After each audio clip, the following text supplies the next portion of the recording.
The following music is performed by the musical Messiah, aka the most dangerous Bible believer.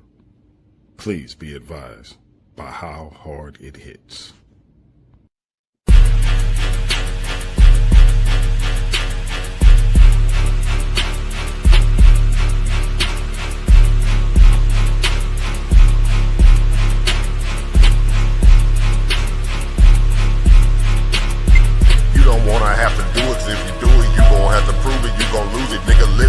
In my paradigm, shifting time from one state of mind. Something like the truth is, yes sir, I can prove it. Go ahead, bring the hallelujah to you. Back up on the beat, back up on the sweet. Pack up all who speak bad on O&E.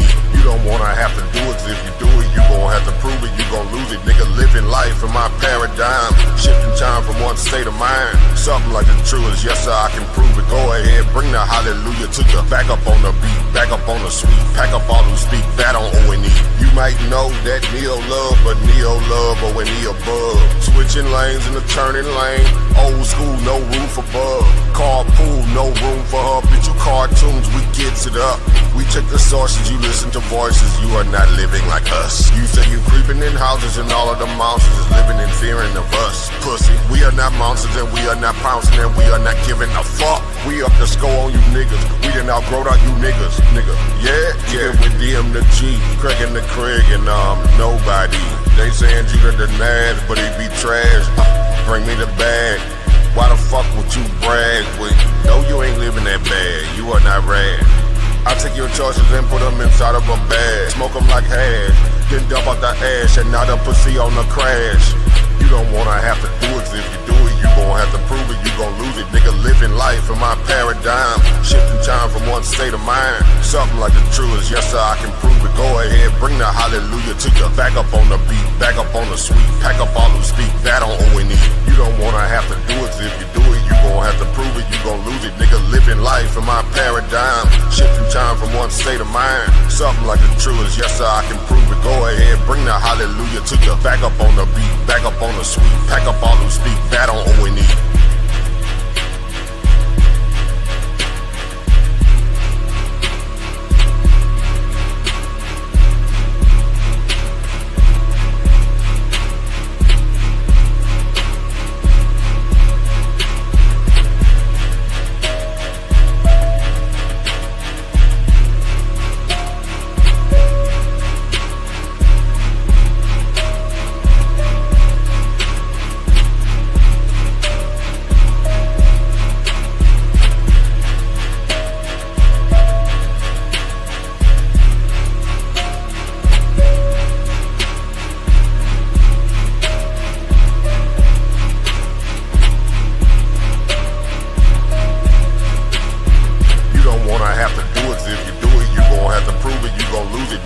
Life in my paradigm, shifting time from one state of mind. Something like the truth is, yes sir, I can prove it. Go ahead, bring the hallelujah to you. Back up on the beat, back up on the sweet. Pack up all who speak bad on. Welcome to Paradigm Shift TV 314. This is your brother DMG the Poet, aka Brother Pianki, and we are back with another powerful versus series debate. Tonight, we got two of the versus series finest competitors. We got a top 6 competitor taking on a potential top 10 competitor. We got the Michael Everett taking on the FITBARBER. One of these brothers will leave with a higher ranking or either having entered the rankings. But either way, somebody gonna get ranked. That being said, my brother, the birthday boy, everybody please say happy birthday to the birthday boy. Please reintroduce yourself to the Paradigm Shift TV 314 audience. I'll be reminding the people it's your birthday all through the night. Throw that cash app in the chat, but reintroduce yourself, my brother. How y'all doing? How y'all doing? Peace of love, family. Man, I'm excited to be here tonight. You know what I'm saying? Man, you know, it's my born day. So, you know what I'm saying? It's time for me to celebrate with a win today. You know what I'm saying? Nothing against the brother, you know what I'm saying? But I got to walk away with this one.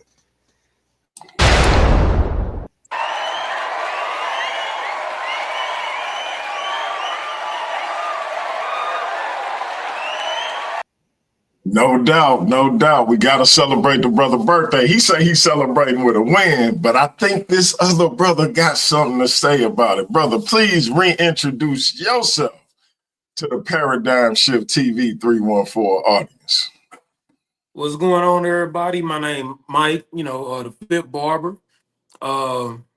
Back once again. Shout out to DMG for having me on the platform. And happy birthday to my opponent. You ain't getting that W, my man, but happy birthday to you anyway, though. Celebrate, have a good time, get a little education tonight. Oh man. Oh yeah. Man. That's how we doing. Hey, and with that being said, ladies and gentlemen, we are live. Y'all know what it is, man. It's the Versus series. So each of these brothers will have a 3-minute intro followed by they 10-minute rounds. We're going to start with Michael Everett for that 10-minute opening because the FITBARBER will be, as the affirmative, he'll be going first during the round session. Y'all know we have everybody's favorite part of the Versus series, the chin check session, where each of these brothers will have 10 minutes to ask their opponent as many questions as they can. We will get to that once the round session is over. So each brother has one 10-minute round to give his argument and another 10-minute round to give a rebuttal, but he can also add on to his argument. So the brothers know the rules. Michael Everett, your 3-minute intro will start when you start talking. Let me know if you need me to share your screen.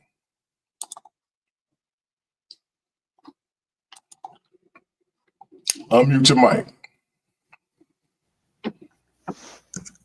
All right, how we doing?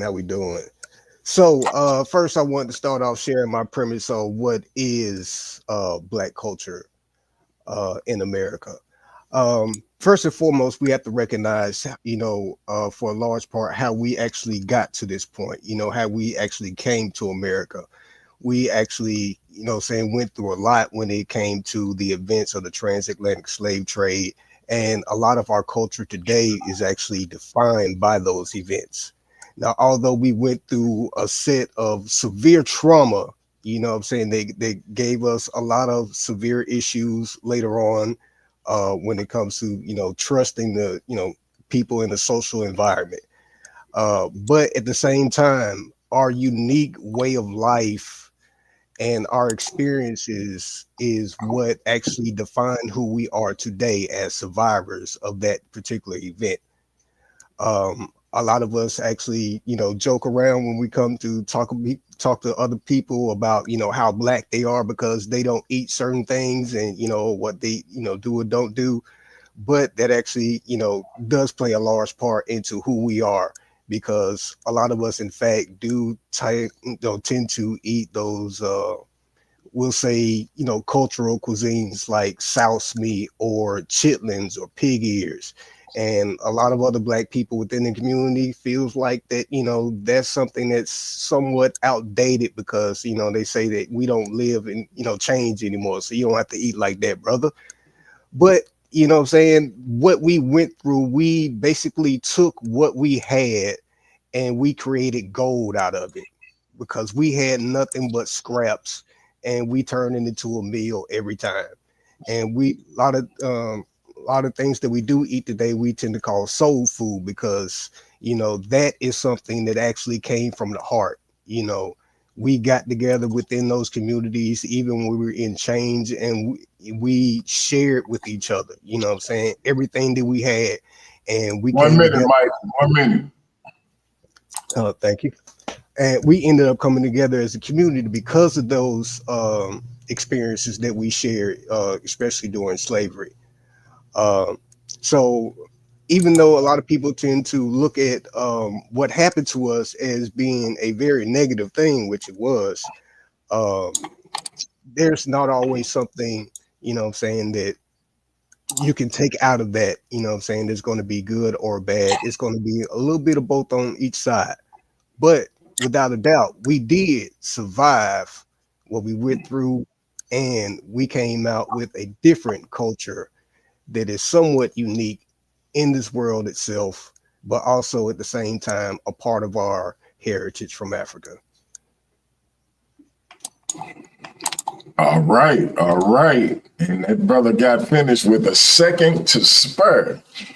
All right, family, we're going to reset the time for 3 minutes, and the fifth barber will give his 3-minute opening. Time will start when you start, bro. All right, all right. It's so much to unpack. It's so much to unpack because originally when you proposed the concept or the question last year to me about do black people have a culture, like most other black people, my answer initially was yes, we do. It was almost like a no-brainer. But the more I sat with it and thought about it, and I don't know if you remember or not, like every week you came back and I was giving you a different theory, and about a month went by and I'm like, I got it. We have cancer, not culture. Because what I did when I was unpacking all of this, I thought about every facet of black existence in America. Like not only from the music we've invented, even like people say soul food, it's not soul food. The shit is killing us. Um, Talking about like going from, like he said, going from scraps to gold. We've always been resilient. We don't have no gold, and so even dealing with like our finances, like when I say every facet of our existence, even down to the way that we're born. Most of us, I'm sure it's people that are watching this, or watching it now, gonna watch it. Most of us were born with our moms laying on their back in a hospital bed. When that's the way that we were given, but when you go like ancestrally, a lot of women give birth on all fours, like a pool of water. Black people we don't have naming ceremonies. His name is Michael, my name is Michael. Those are the names that we were given, from slavery, or whatnot. Those aren't the names of our ancestors. So that's just one aspect of it. But the 1 more, minute, 1 minute. okay, that's why I said it's a lot to unpack. But the more and more I thought about it and thought about it, also being a certified personal trainer, I make a lot of parallels between the human body and our body as a people. And when I look at the word culture, to have a culture, you have to be cultivating something. And I came with cancer because as a body, black people are deteriorating. We're not cultivating anything. Um, so that's how I came with the, cancer versus culture concept. So like a lot of black folks, I was in the same boat, thinking that we had a culture until I realized there's a hole in the boat. And that's why black people, compared to other groups out here, sinking like drastically. And I hope, well, not I hope, I will tonight with presenting these slides, y'all will be able to see what an actual functional culture is, what we have. And don't get me wrong, we have the ingredients to have a culture, but you know, And that is time, bro. That is time. Finish your last thought. yeah, I was just gonna say we had the ingredients to have a culture, but currently, it's incomplete. And right now it's cancerous. So thank you. All right. That being said, we are now at that time. First round. 10 minutes will start. When you start, do you need me to share your screen? Please, yeah, you gonna share the slideshow?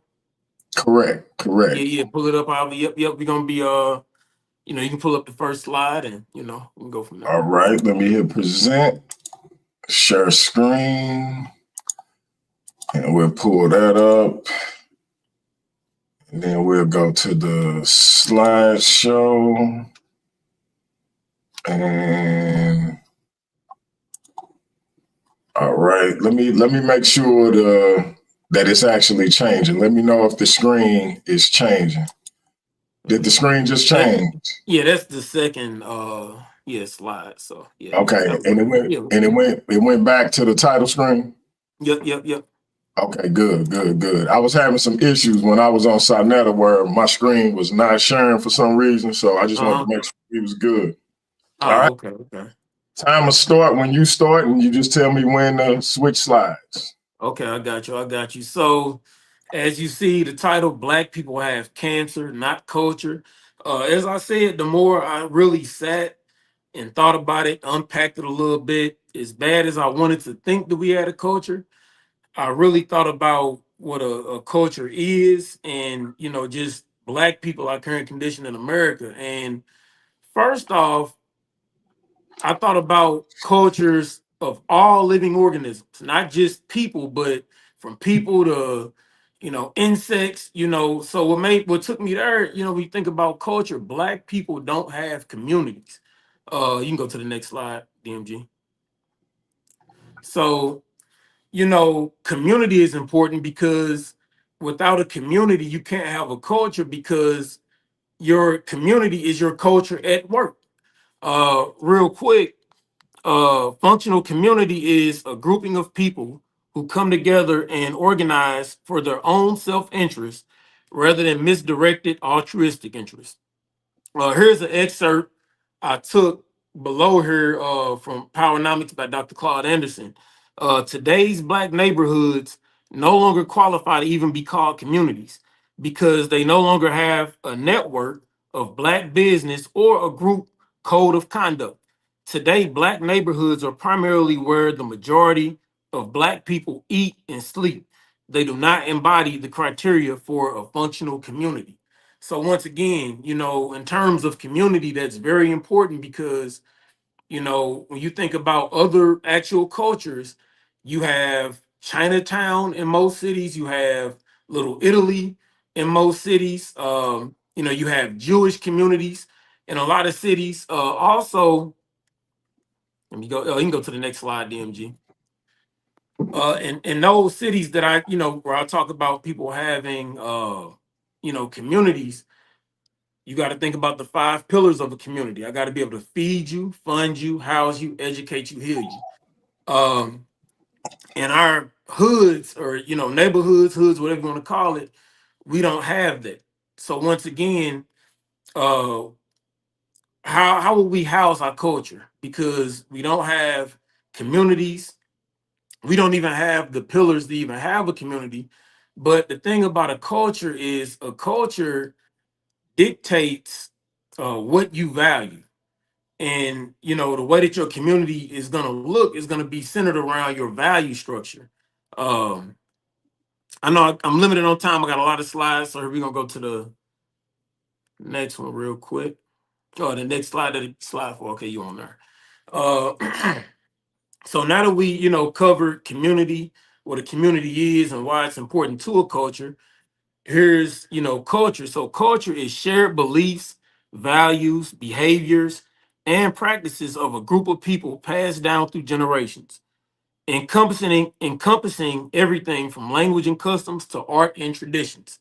Another excerpt from Dr. Claude Anderson Powernomics book: culture's most important function is to promote cohesiveness and trust that bind members together through values such as group loyalty, pride, and respect. It is through culture that members of a group know who and what they are and how to behave. So,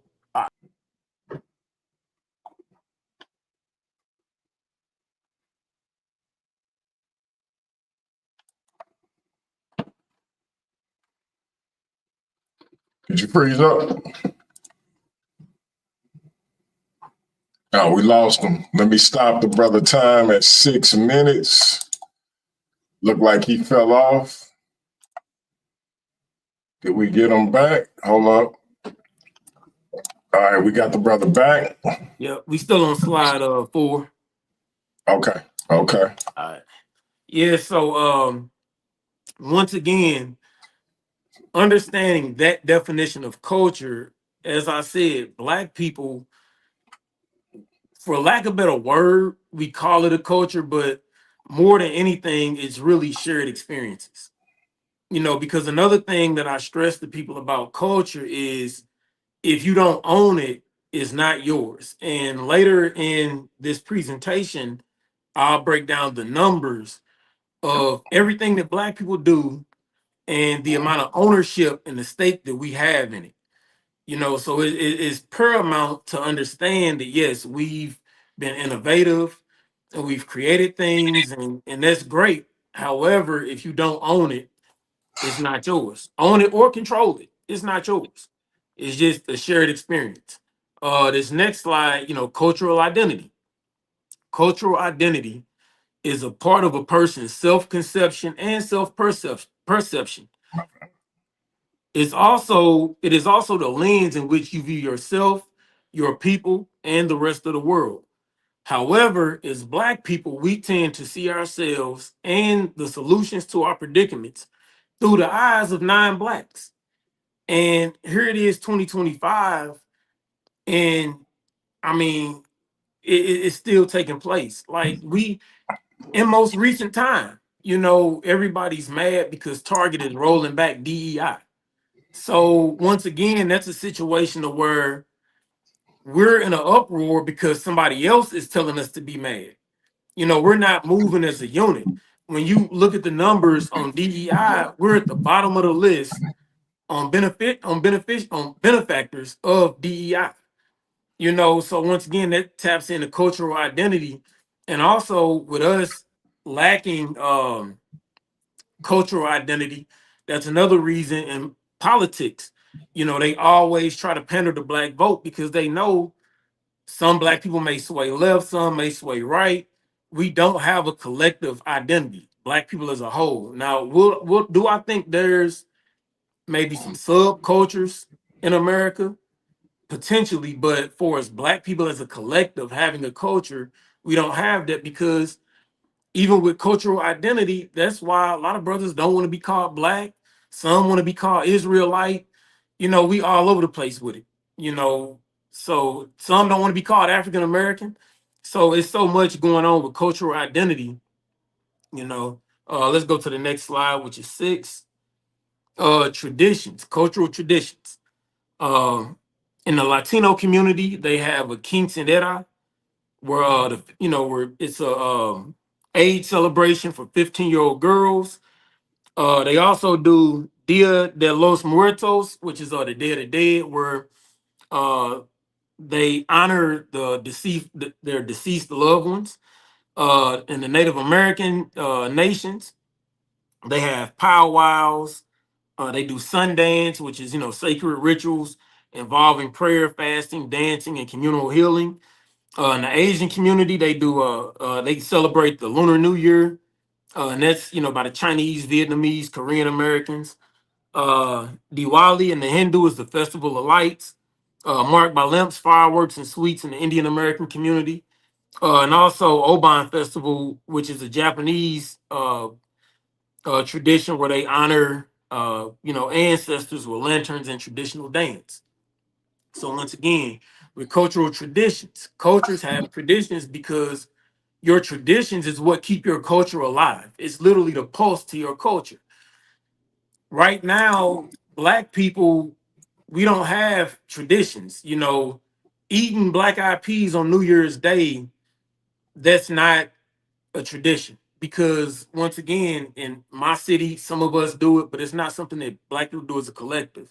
It's not a holiday. Um, so that's another thing. Then also, we don't have any coming of age ceremonies for our young men and women. Uh, and that would be great to 2 mark. minutes. 2 minutes. Okay. I'm gonna try to hurry up then. That would be great to try to, mark coming of age so that Black young men and young women know at what age are you a man or a woman, and what responsibility does that bear. It's so many things that we're lacking in a traditional sense. I get it, we just got Juneteenth, but even that was something that was kind of given to us after years and years, to even be recognized as a holiday. But even beyond that, I don't know too many people that was actually on their own celebrating it. Uh, and then some people still don't even know like the date of it. So once again, as a collective, that's not it. Real quick, going to the next slide, number 7, cultural economics. So in the Indian community, Their dollar circulates in their community for 3 months. And also, real quick, they send $11 billion a year back to India. In the Asian community, their dollar circulates 28 to 30 days. Jewish community, 18 to 21 days. Latino community, 20 days. White community, 17 to 30 days. In the black neighborhood, 6 hours. So how can we have a culture when we damn sure can't even fund it? Our dollar actually funds their cultures, because looking at these numbers, I was blown away to see that our dollar leaves us in 6 hours versus all of these other communities. They hang on to their dollar because, once again, your culture isn't just how you eat, it's not the music you make, it's also how you handle your finances. Real quick, I know I'm running a long time, let's go to the next one. Slide number 8. uh no culture without cultivation. While Black people have made the most significant impact on American culture, we've made cultural impact. As a collective group, we continue to outpace every other group in single parent households. In Time. Finish the slide. That is time. All right. We outpace every other group in single parent households, incarceration rates, chronic disease, lower graduation, and education rates. So once again, without cultivation, you don't have a culture, and we're not cultivating good produce at the moment. All right. So with that being said, I'm gonna stop the share stream. You can pick back up where you left off when you pick up your next 10. Okay. And Michael Everett, it is on you, my brother. Would you like me to share your screen? And the time has been reset to 10 minutes.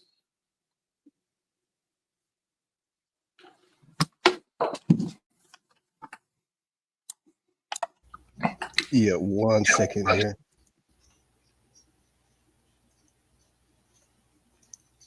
All right, yeah, you can go ahead and share it.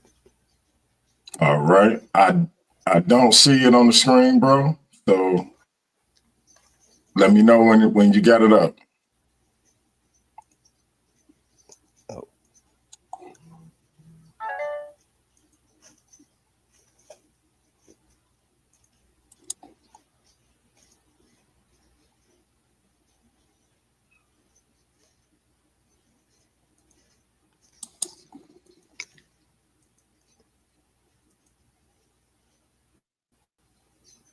All right, can you see it? I see it. Adding it to the screen. And the time will start when you start.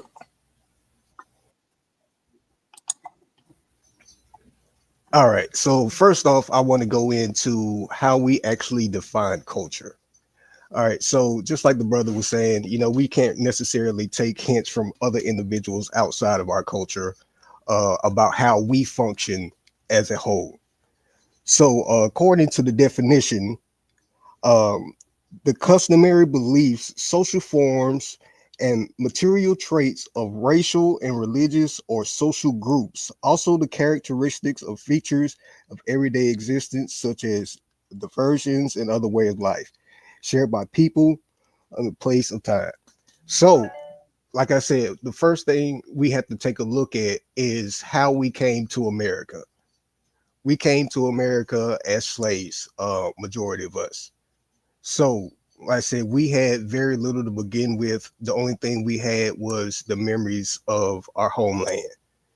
So, when we moved forward from that point, all we had to do was just hold on to those memories and hold on to those cultural traditions. But at the same time, we had to adapt to a modern world.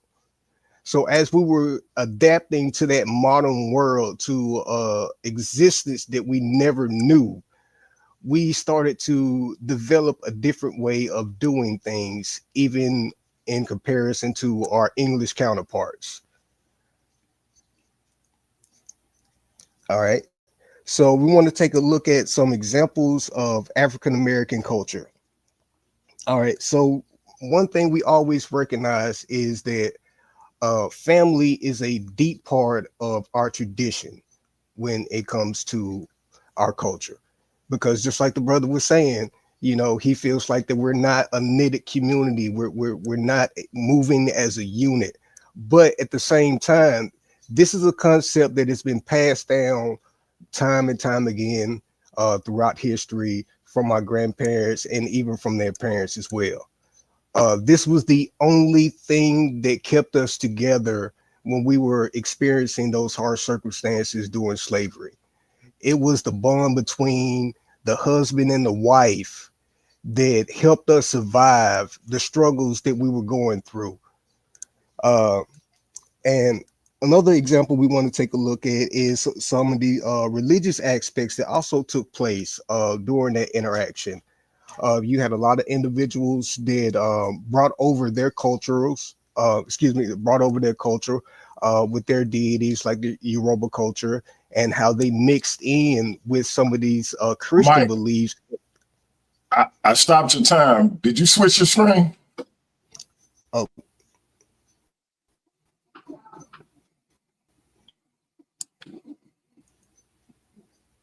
hold on, it got stuck on me. Okay, I stopped your time at 7 minutes, 18 seconds. I didn't know if you All right. meant to. Did you mean to switch your screen? Because you're still on the brother with the. Oh, no, you good, you good. Okay. So as we were talking about here, some of the traumatic effects that took place during that time frame.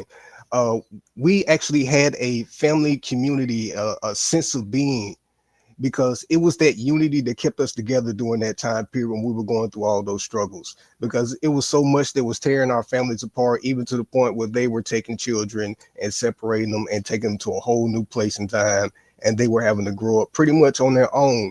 But as a community, we came together and we raised those orphan children, and they never felt like they were alone in the world, even when they were born into slavery.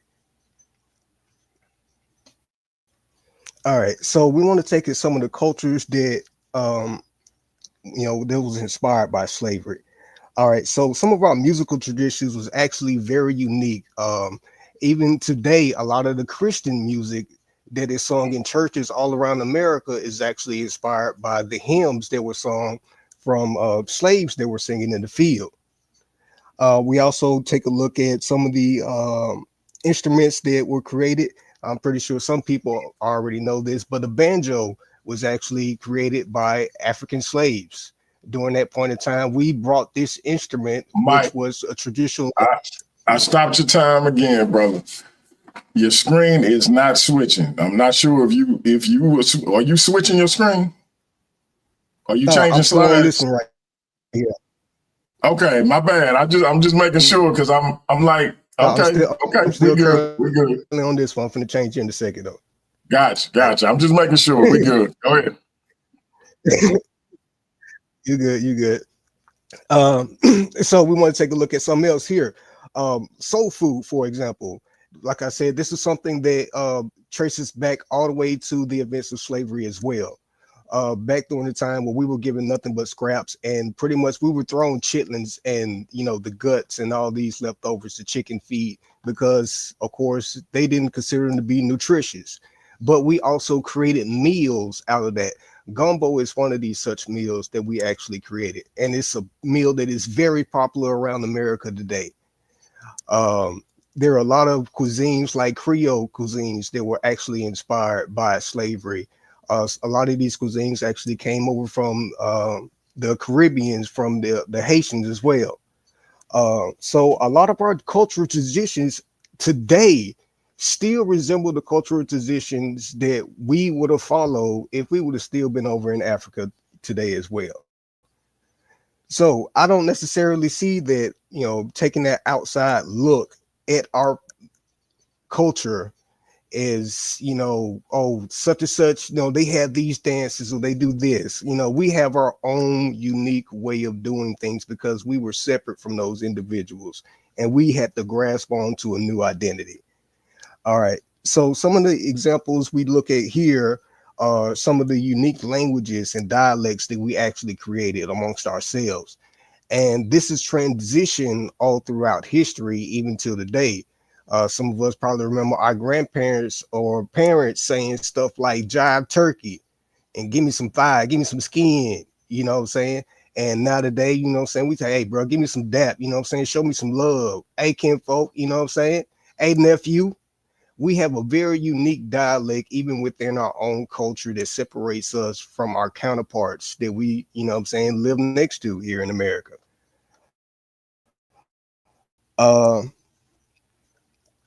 Arts and crafts is another unique tradition that we also have here in America. We look at a lot of the designs that we have when it comes to our personal clothing style. We don't dress anywhere like anyone else in America, but we have a lot of other cultures that tend to mimic our own style for some reason. And we often throw the word culture vulture around a lot because of this particular incident. Hold on. All right, so now we want to take a look at some notable African American figures in our culture. All right, so Angela Davis was a very prominent figure. Like, these individuals, they weren't just like civil rights activists. These were individuals that were so well articulated, so very intelligent. Like, they had a way of seeing things that other individuals did not. And during this period of time, especially during the civil rights movement, these individuals were the ones that stepped up. They were the ones that were most vocal. They inspired us to keep moving forward, despite all the circumstances that we were still facing here in America. And because of this, these individuals have become staples within our own community. We will always remember these type of individuals that stood in place, you know what I'm saying, as that barrier for us, you know what I'm saying, and they created a platform. They created this Black voice that we have in the media today.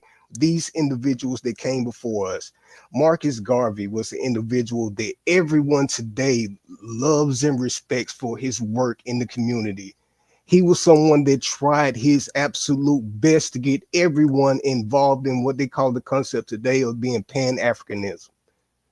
He was the one that tried to motivate individuals, to inspire them to reconnect with our African ancestors and our counterparts back overseas, so we can become more involved in a global economy. 2 minutes. All right, thank you. All right, so some of these other individuals that we want to take a look at is Langston Hughes. We often talk about how, you know, some individuals tend to classify culture as different things, but one thing we can all agree on is that arts is definitely a part of human culture as well. So we do definitely have a deep-rooted culture here in society, here in this backyard, in this place that we grew up that was separate from our own ancestors. So what's the word I'm looking for? We found a way to, you know, express ourselves the way we wanted to, you know what I'm saying, in the only fashion that we could. And the way that we express ourselves is very unique. It's something that is unmatched by any other culture in the world itself. Every other individual around the world wants to be a rapper today for some reason.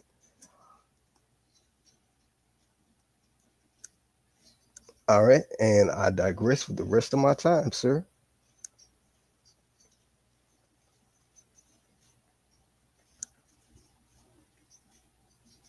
You had 30 seconds left on the clock, brother.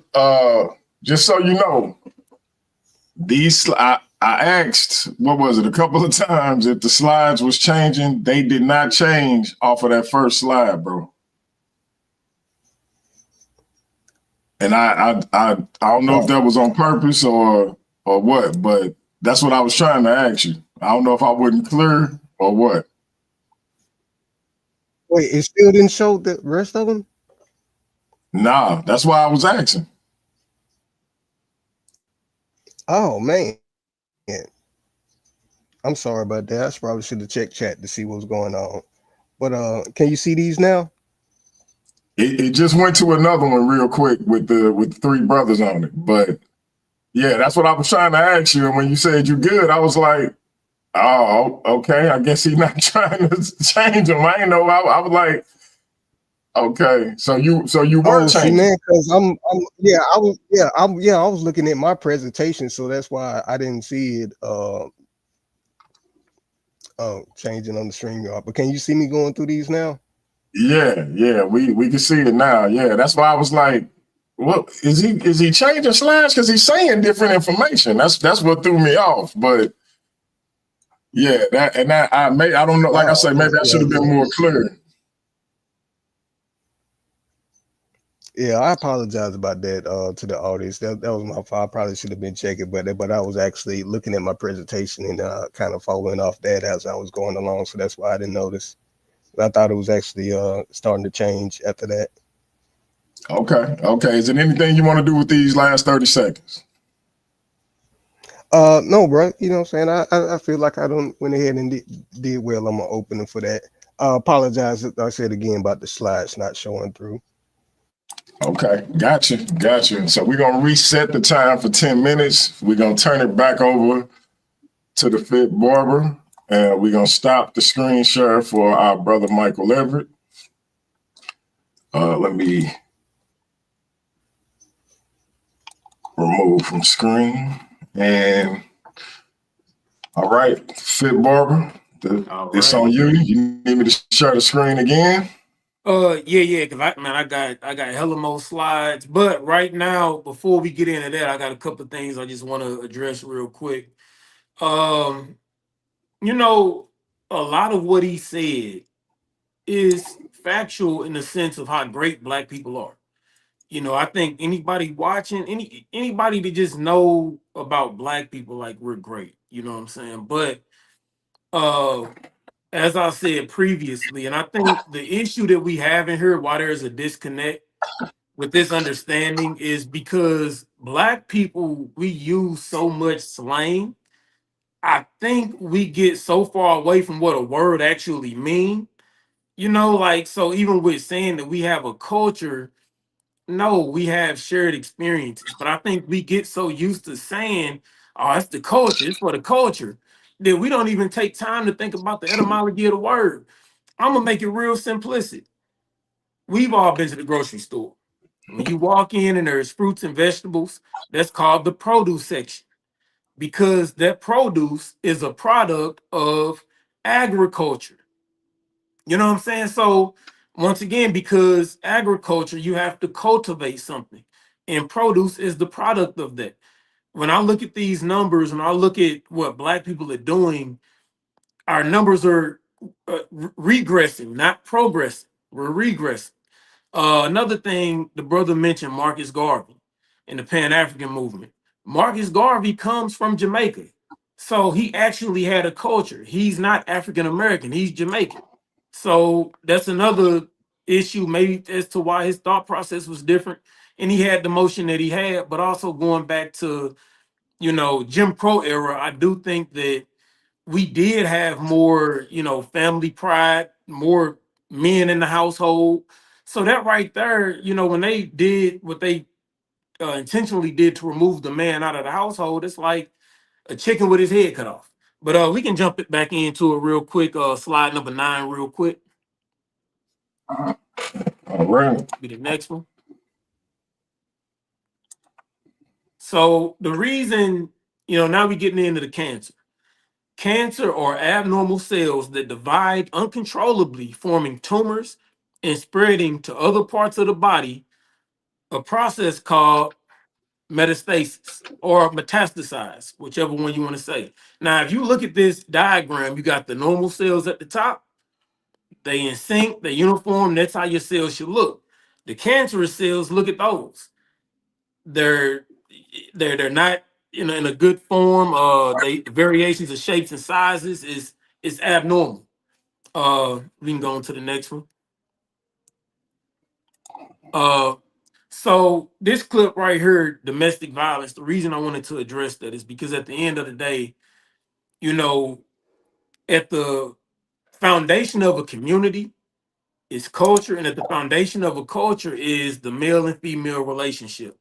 The foundation to what we would like to have as a culture is the foundation of the black male and female relationship. And the reason I put in domestic violence first is because when I saw these numbers, I'm like, I already know that our household and family structure is not good, but right now, right here, black women experience the highest rates of domestic violence homicides. 90% of black female homicides are committed by black males. The highest risk group are the ages 18 to 35. Side note, we in St. Louis, Missouri, Louisiana, Tennessee have rates 3 times the national average. My sources of that are the CDC, and the FBI homicide reports. That's important because once again, when you think about cancer, it's something that destructs from the inside out. 90% of black female homicides are at the hands of a black man. That's self-destruction. That's cancer. That's not culture. So let's go to the next slide real quick. Two-parent households. That'll be the 11th slide.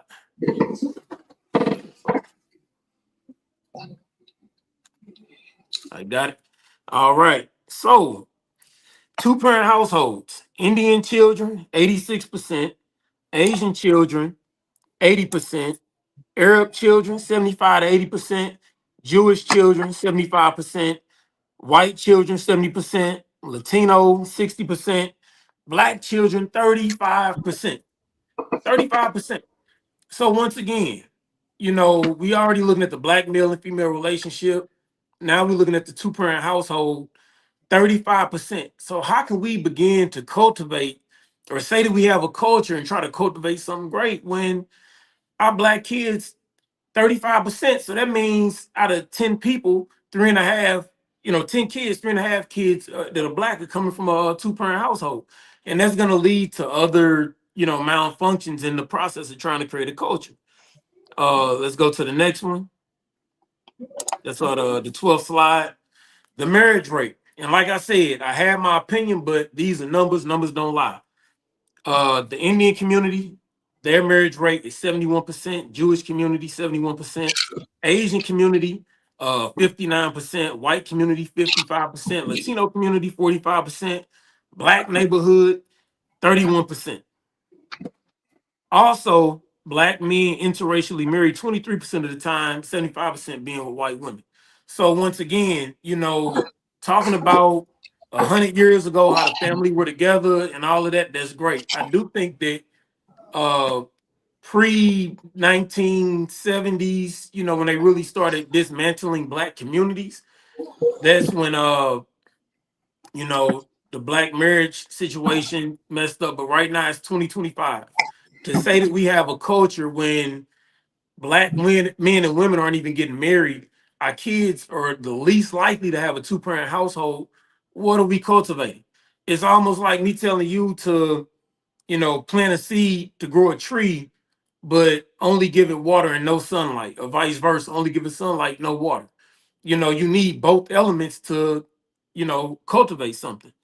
We can go to the next slide. How much time I got, DMG? 2 minutes. I gotta hurry up then. All right, I'm gonna speed through it. All right, education. Bachelor's degree, the Indian community, they got 75%, Asian 62%, white 41%, black 28%, Latino 21%, advanced degrees, meaning like doctorates and masters, Indian community 40%, 29% Asian, 14% white, 9% black, 7% Latino. Once again, we already know that the lower your education rate is, the less likely you are to, make more money. Also, a lot of cultures focus on education. We just gonna go to the next slide. I'm trying to hurry up through this now. Home ownership.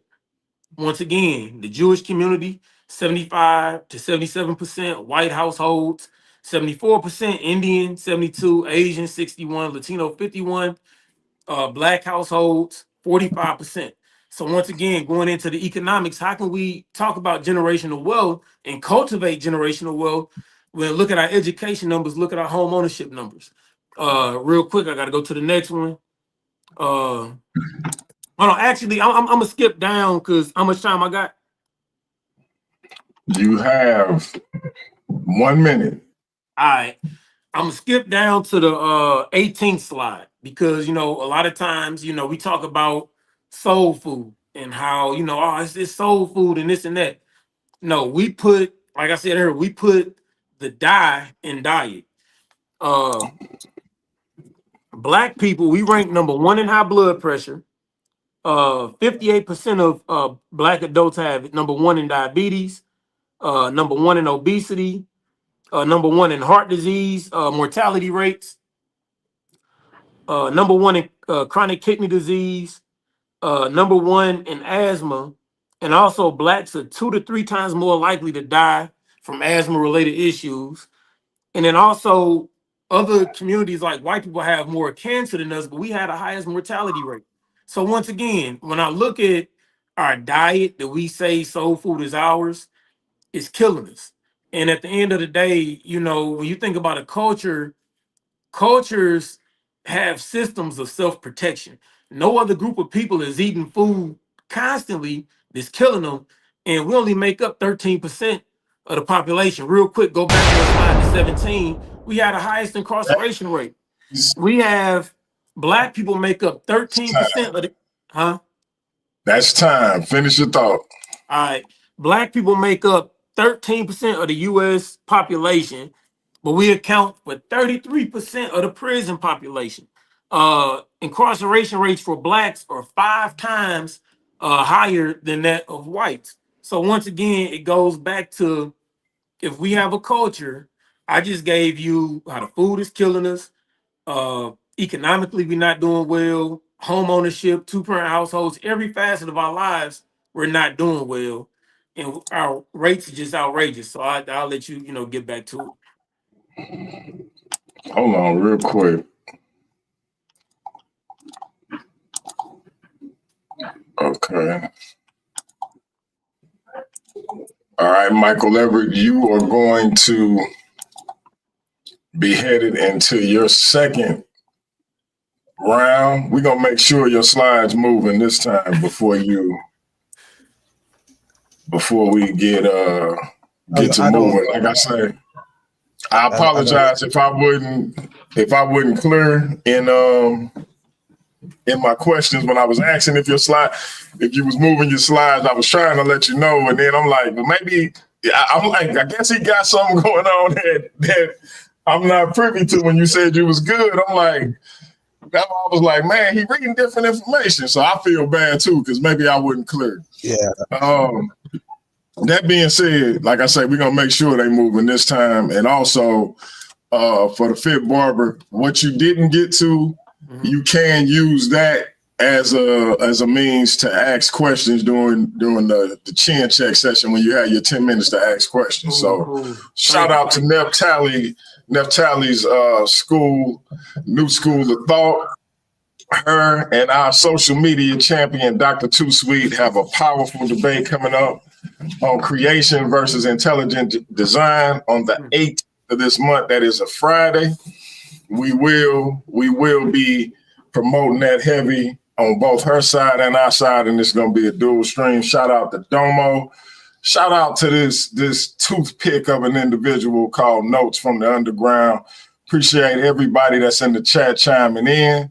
Shout out to the Ngoji Warriors of Paradigm Shift TV 314. Y'all know who y'all is. Shout out to the Glow, Juju in the building. And Michael Everett, your screen will be shared when you are ready to share, bro. All right. So after right now, I just want to go into my rebuttal before I go into this brief little expose. First and foremost, I want to say that economics is not necessarily considered to be a part of culture itself, and that an individual's finances has nothing to do with their cultural aspects themselves. First and foremost, that kind of felt weird hearing that. I don't see why an individual should be compared to someone who is rich and say that they have no culture just because they grew up in a fatherless house. That just makes no sense whatsoever. And to hear that come from a black man, it's kind of strange itself. But Like I said, family is definitely has been a very important part of our community. It has always been a very important part of our community, even with the number of individuals that have been absent from fatherhood. There's always been someone to step up in that individual's absence. There's always been a grandfather, there's always been an uncle, a brother somewhere around to step up in that male's absence, even if it's the females themselves. And a lot of males tend to complain about that when they see females congratulating themselves on Father's Day for doing a good job by themselves, and they get upset over it. But family is definitely an important aspect within our Black community. It is definitely an important aspect that has been passed down as a tradition amongst our people to stick together no matter what happens to us. We often fight amongst each other, and we still tend to shake hands and hug at the end of that dispute. We tend to find ways to work things out. Even though violence is definitely a part of our community, it's also a part of any other community in the world. It's not something that is exclusive to the Black community. It's not something that should be treated as it is exclusive to the Black community. Every male is not responsible for the actions of someone in Chicago, New York, LA, or Louisiana, but we do play a pivotal role within our own households, within their own tight knit community. We are able to establish a close bond with these individuals, and we're able to elevate them into a position where they are no longer running around in the streets and behaving like some little lost hood rat. So no, I do not believe that family is not a part of our culture today, because it is definitely a part of our culture. Just because someone grew up in a single household, that does not mean they are deeply rooted within Black culture today. All right, so give me just a moment here.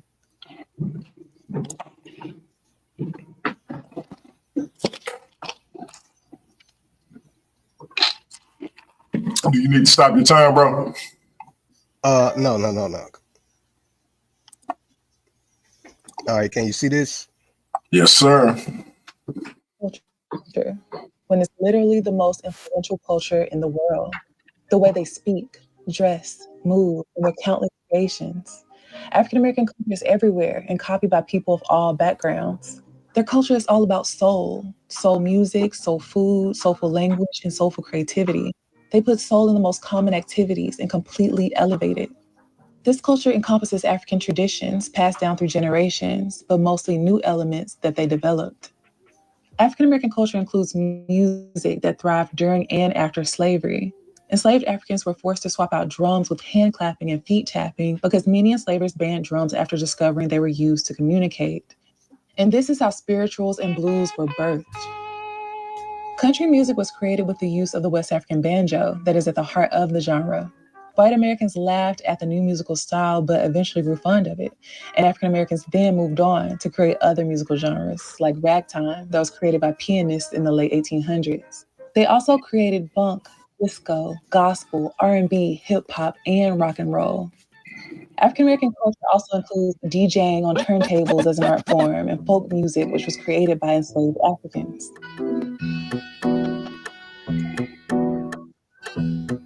When people say African Americans have no culture, they don't know what the definition of culture is. It's the customs, arts, and other manifestations of human intellect. The Harlem Renaissance was an explosion of creativity in the African American community, and there jazz was born.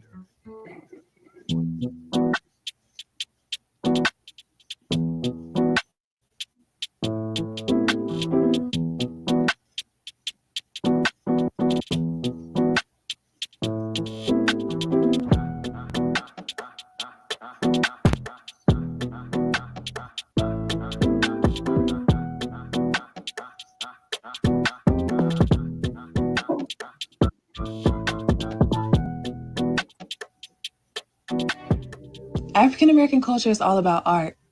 It includes artists like Alma Thomas, Jean-Michel Basquiat, and Henry Ossawa Tanner. African American culture also includes great writers who express the joys and pains of the African American experience, like James Baldwin, who once said, "To be African American is to be African without any memory and American without any privilege." They don't fully belong to either side, but represent both, and became something so unique and magical in the process. African Americans established the holiday Juneteenth, which marks the end of slavery in the United States, well before America began recognizing it as a national holiday. They created the American Heritage Flag during the Civil Rights Movement after noticing other groups had assembled to represent them and recognizing that the American flag didn't quite fit. The culture also includes African American vernacular English, which is a distinct way of speaking with its own grammar and slang like, "Hey girl," and "sup." Terms like homie and bustin'. New terms are constantly created, and advertisers use their vibrant language to market products by white-owned brands. The connectedness of the internet has allowed Gen Zers to adapt much of the slang, but it's actually decades-old terms from African American culture. While enslaved, they were given the worst parts of pigs and chickens to eat, but they made delicious meals. They mastered what they call soul food dishes. When racist enslavers told them that they were forbidden to eat vanilla ice cream because they were not pure enough, they created butter pecan ice cream, constantly innovating. African Americans continuously faced hate simply for existing, but found ways to rise above it. African American culture is activism through art, through film, comedy, the theater, dance, showcasing the African American experience in a racist society, giving their people a voice and the humanity they deserved. All right, I just want to go ahead and stop it right there. What's my time? You have 2 minutes and 20 seconds. All right, so with that being said, apologize for not having a slideshow ready, but it seems like I was having issues to begin with. But anyway, we definitely do have a rich culture here in America, one that has been tested throughout time, one that is withstood without time. I mean, it's something that has been passed on ever since we stepped foot on these shores. And we didn't come here because we wanted to, but we made something out of being here. And what we have created today is something that is actually inspired, the world itself. You can look over in Asia. You was talking about we have an Asian community over here, but you can go to Asia and you can find this Asian guy that's mimicking what? A black rapper from here over in America. You can go to the UK, you can go to Africa, you can go to anywhere, and you can find these individuals that are actually mimicking us over here in America. They love us from what we have done, from what we have been through.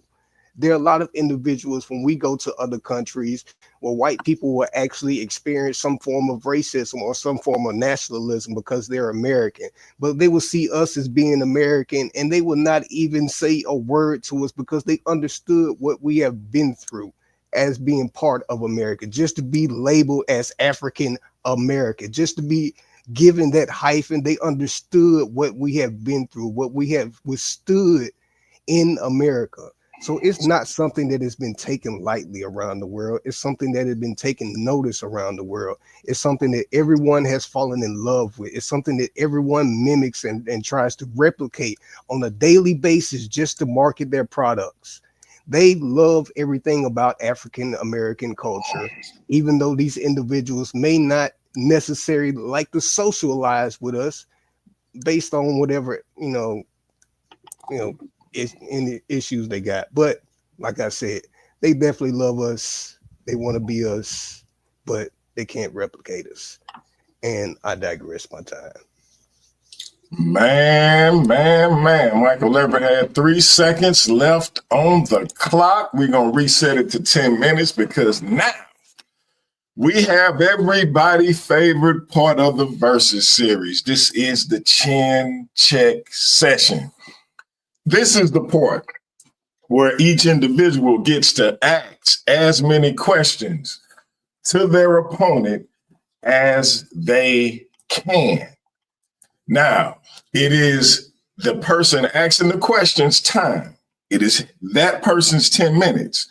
So if he doesn't like the answer to the question, he can harp on it and try to get the person, his opponent, to answer the question the way he wants it to or she wants it to, or if the person being asked the question tries to stall, which is one of the more popular tactics here in the chin check session, he can simply say next question.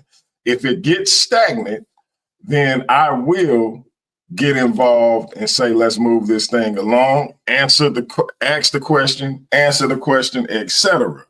So at this point, the Michael Everett, the birthday boy, everybody in the chat, please say happy birthday to our brother Michael Everett. He will be asking the Fit Barber as many questions as he can for a 10-minute time period.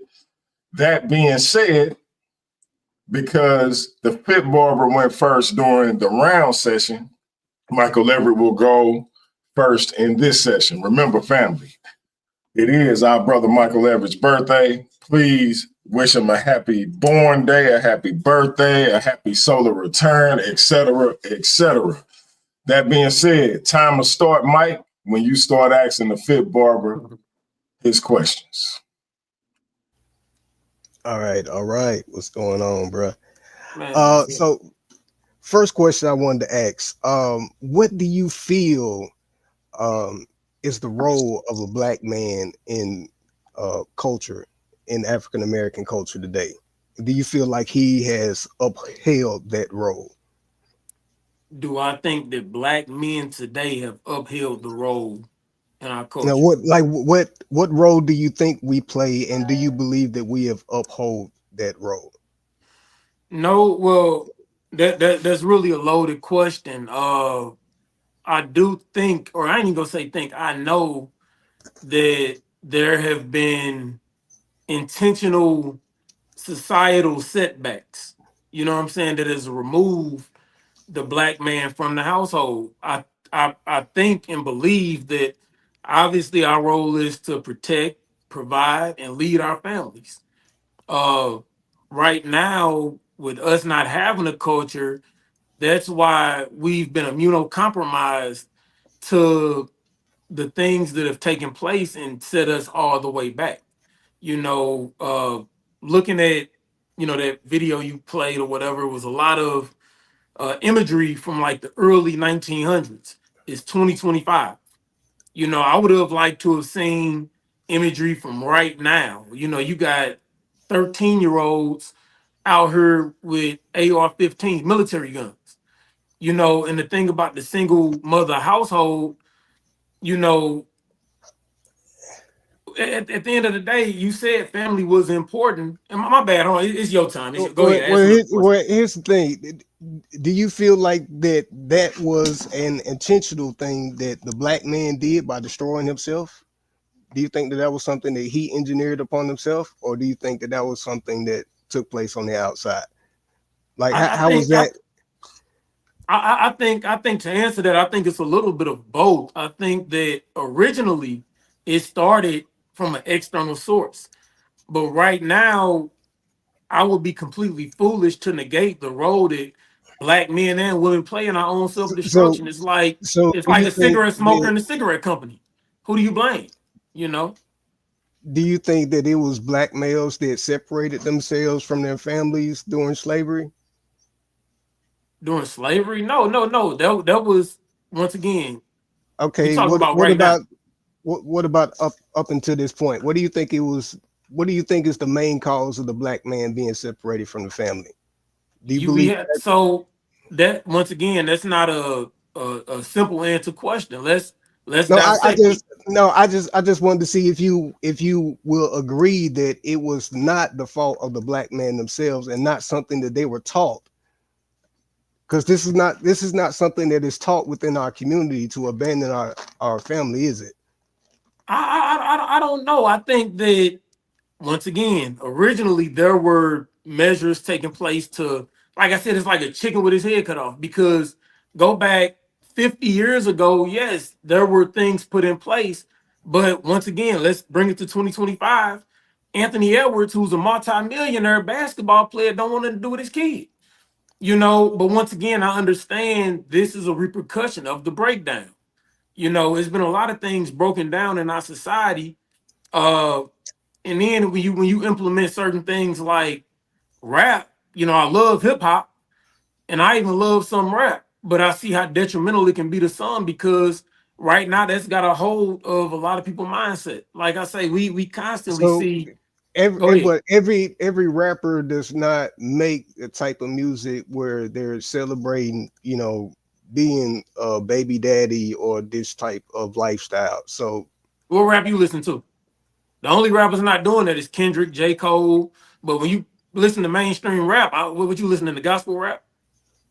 no, I'm not saying I was listening to gospel rap, but what Okay. I'm saying is every rapper does not produce that type of music. So if that's not your lifestyle, then you know, if you're not the type of person that wants to strangle your girlfriend to death, then why would you listen to Eminem and take his words seriously?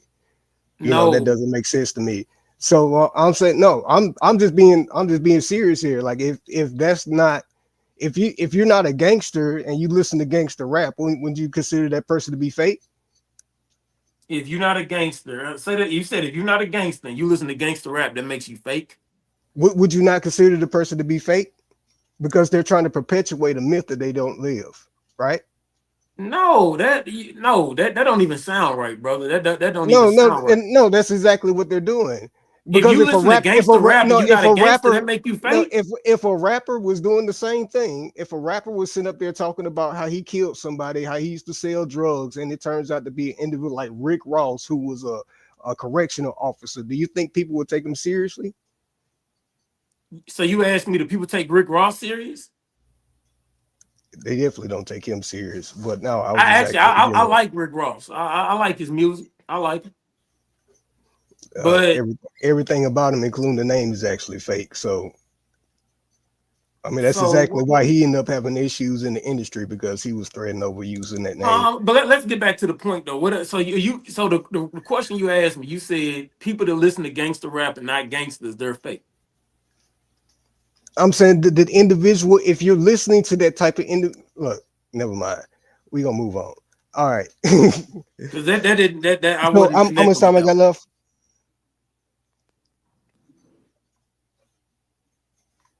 I don't know. Just let's go to the Oh, next so question, man. What you got? my next question is when you were talking about the economic despair. Why do you think that is actually part of culture? Why do you think economics is part of African American culture? I said when we came here, we started off with nothing, and we were actually promised, you know, 40 acres and a mule. We was never given that. You actually Okay. have a lot of individuals that try to argue today that, you know, for reparations. So I mean, do you think economic despair is actually something that was taught by us as a community to just be poor and just, you know, not do anything with existence? Or do you think that that was something that took place outside of the Black community that had an impact on us and we just had to So survive it? so at the end of the day, like I said before, your culture dictates what you value. So with black people not having a culture, we value the wrong things at this current point in time. To answer your question, America, for one, is not a country, it's a corporation. Let's get that out the way. That's clear. America also is a corporation and it's a capitalist society. Okay, So hold on, your hold on. inability to acquire capital is gonna dictate how far you move as a people, and that's why black folks are at the bottom of the list. And every other group, Oh, Indian. bro. Wait, this Go ahead. what I'm asking is, do you think that the economic despair, the issues that we have as a minority, do you think that this is something that was taught Yeah.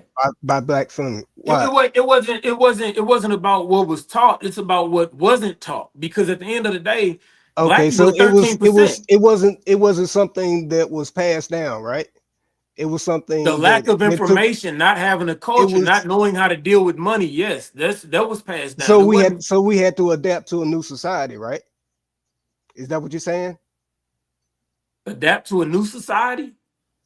Because when we came to the new world, we didn't have money in our pockets. We weren't used to this system, so we had to adapt to a new world, right? I mean, we of course we had to be innovative. Yeah, black people are creative. Okay, that's part of our culture, right? Being innovators. Okay. That's not a culture. What are you talking about? Being innovative does not give you a culture. Black folks have always been the sugar to the Kool-Aid. What are you saying? That's what we are. I And appreciate you, when Miss you talk Green. about other You're right. groups, huh? You're right, because I live in the South. We definitely put the sweet and sugar. I guess. But when you talk about other groups mimicking us, once again, that goes to show that we don't have a culture, because the fact that you will never see, Then what are they mimicking? they're mimicking, once again, culture. Listen, to have a culture, you have to cultivate. So why is it You that have when to you cultivate. So wait, black people are being cultivated. We're not cultivating anything. hold on. When you brought up Indian cultures and some of the South American cultures, you were bringing up how some of these individuals have dances, right? So why is dance not a part of our culture now? Because Why can they mimic our dance? what are Why they can they mimic dancing for? why can they mimic our dance and then it can No, not no, no, be no, no, considered? no. You wasn't paying attention. When I showed them dancing, it was cultural dances. It wasn't twerking on Instagram. It wasn't standing on couches smoking hookah. They were dancing, honoring their ancestors in tribal tradition, fully clothed. So do we have those traditions being separated? No, we don't have them to, like, no, So what? we adapted to a new world, right? Man, no. You're an innovator, That man. is time. That is time. That time. The Oh, man. check session is in full effect. The Michael Everett came with some hard-hitting questions, and now we're gonna reset the clock to 10 minutes. Shout out to Darielle Blair in the building. I ain't seen him in here in a minute, but shout out to that brother. We're gonna set the timer to 10 minutes. U City's own FITBARBER will now ask Michael. I said, I'm about to say Michael Condon. Michael, them two mics messing me up. It's just one mic. All you need is one mic. All you need is one mic. That's We'll it. now ask the Michael Everett questions for 10 minutes. He about to check Michael Everett's chin just like Michael Everett checked his chin. Time will start when you start asking questions, brother. Let's go. I guess because clearly we on two completely different ways in understanding this thing. I would say, very basic question. In order to call something yours, would you say that you have to own it? If it's yours, do you own it? If it's in my possession, yes. If it No, was no, no, no, no, given, no. Okay, a rental no, car is in your no, possession. Do you own a rental car? at the time it's in my possession, yeah. No, you Technically, don't. No, you don't. by law, yeah, you do own it because if you get a ticket, it's going to you. It's not The going to the ticket is rental going. agency. Listen. That's a very basic question. You're trying to dance around it. No, The no, no. question. I'm saying, I'm just stating 9/10 of the law is possession. So if you ask me about ownership, if I possess it and you give me something, then I own it, right? I mean, that's how gifts work, right? If you give me No, we're something, not. We know it's your birthday. We're not talking about gifts. I said, in order to own something, or for something to be yours, you have to own it. Once again, the rental car scenario, when you rent a car, it's in your possession. That makes you responsible for it, but you don't own the car, right? that's in the case of rentals, yeah. Right. So in life, in order for something to be yours, you think you don't have to own it? Is that what you're telling me? Something can be yours and you don't have to own it? I'm not sure Be- what the question is on Because I that. guess Because like, the question I'm leading into, once again, we were talking about rap, or just music in general. Do you know how much? A matter of fact, do you know what the number one? Uh, do you know what the number one black export is? Like, what the blacks? What's the number one resource that we have, that we create? Do you know what that is? what in America? Yeah. Black people in America. What's the number one? I wouldn't know how to separate that as All right. being Well, any other export. all right. Basically, it's music. Music. Black people. That's our number one product that black people create, export, or really, I don't even want to say export, because even in the creation of that, you know, in the US, black people generate $16 billion in music, and then globally $30 billion. Do you know how much of that we actually own? Do you know? And you saying it's ours, like, you saying music or whatever is ours, rap is ours. Do you know Well, how are you much of that talking do we about, own? like, if you're talking about something that's different between the actual creator of the song and the individual that owns the rights to the song, or the individual that owns the rights to that person's name? So, like, you're What talking I'm what about I'm kind of like saying, different aspects here, I because there get have to been it. a No, lot of no, black. Wait, hey, there have been a lot of black artists that have written songs for white people, like Elvis. no. See, hold on, time out. You're missing the point in what I'm saying in terms of a culture.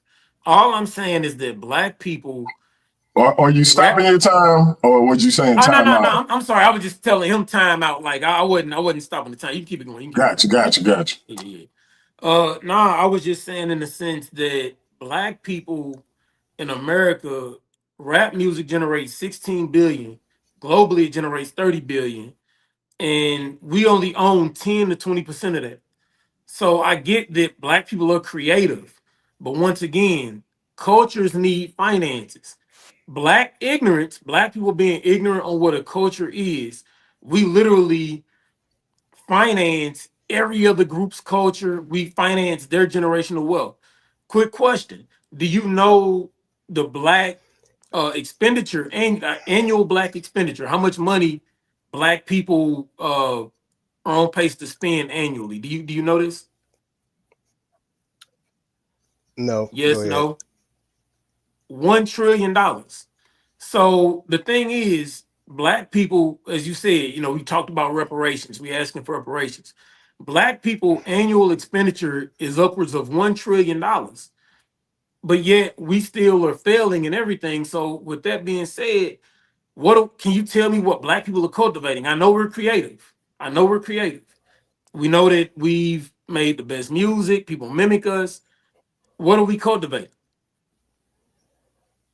I'm Do not we sure how own? you're trying to.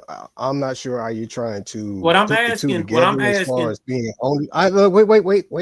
Let me go ahead, because you're trying to put, like, as if it's not who we are because a white person sponsored it, or a white person owned the studio or the record label. no. They own That everything. They own it okay? all. And the reason, real quick, the So they reason for so me, so do, hold so on, the do they reason for me that do, that's wait, unacceptable. do they Hold on, it's own the my time. It's identity? my Wait, bro. It's my time. It's okay, my you're right. time. You're right. Go ahead. It's Go my ahead. time. The reason that's unacceptable for me is because, like I said, we make up 13% of the population. Indians make up hold on. I don't even think it's 2.3%. Indians, hold on.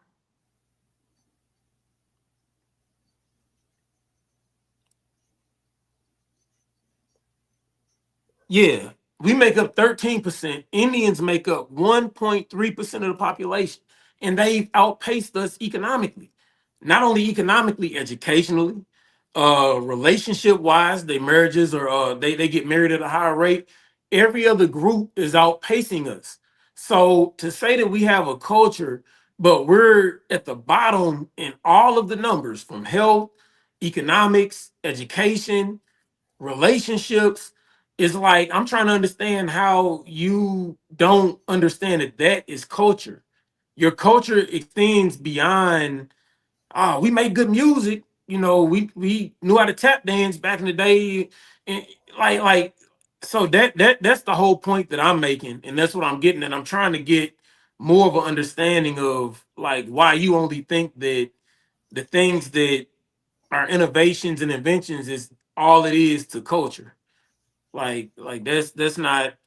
Uh, but go ahead. I mean, what else you got to say? Because I mean, I'm kind I of. was just gonna say, I don't understand how economic disparity is actually, tied into the whole thing, because, like, you obviously understand what we've been through in America, so you understand the setbacks, and at the same time, you're saying that we're still not who we are because a white person on the record label to put out the dance music? Seriously? No. See that right there, brother. You really So no, because you're missing the saying point. that you no, you said the ownership is right is how we get there, right? What are we cultivating if we don't own it, right?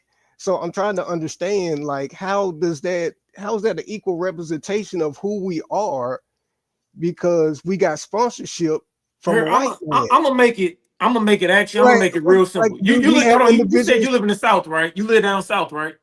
Yes, I do. All right. So obviously you've driven past the farm, right? So Driven past the who what? a farm with animals, a farm.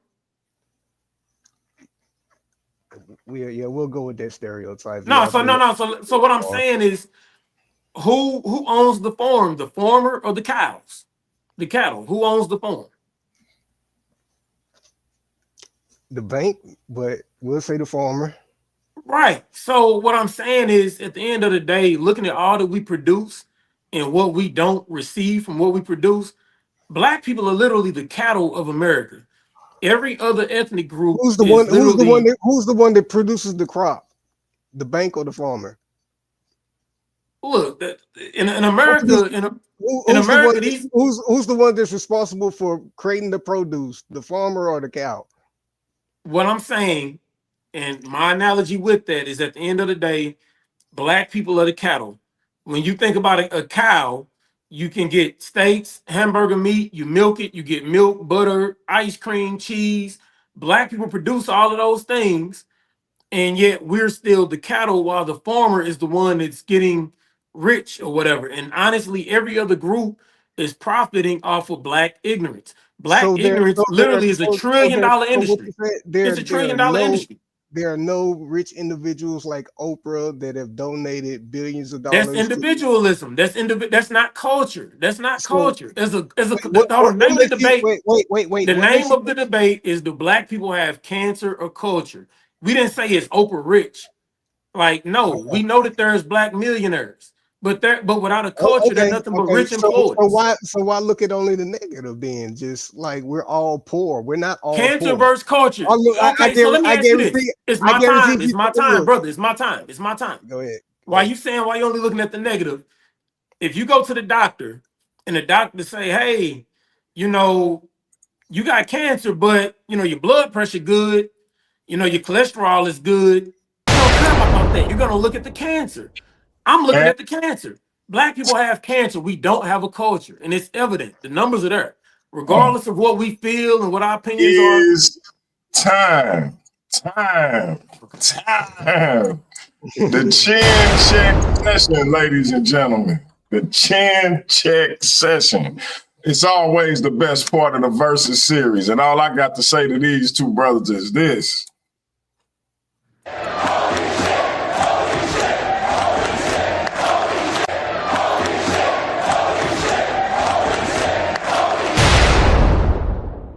Listen, I told y'all the chin check session is always the best part of the Versus series. These brothers delivered once again.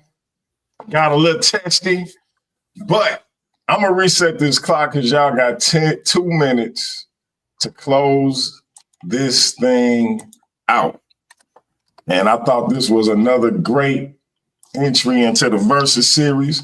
We will be releasing the top 10 contenders to the Versus series undisputed world title held by our very own Pandemus, the Pan-African atheist.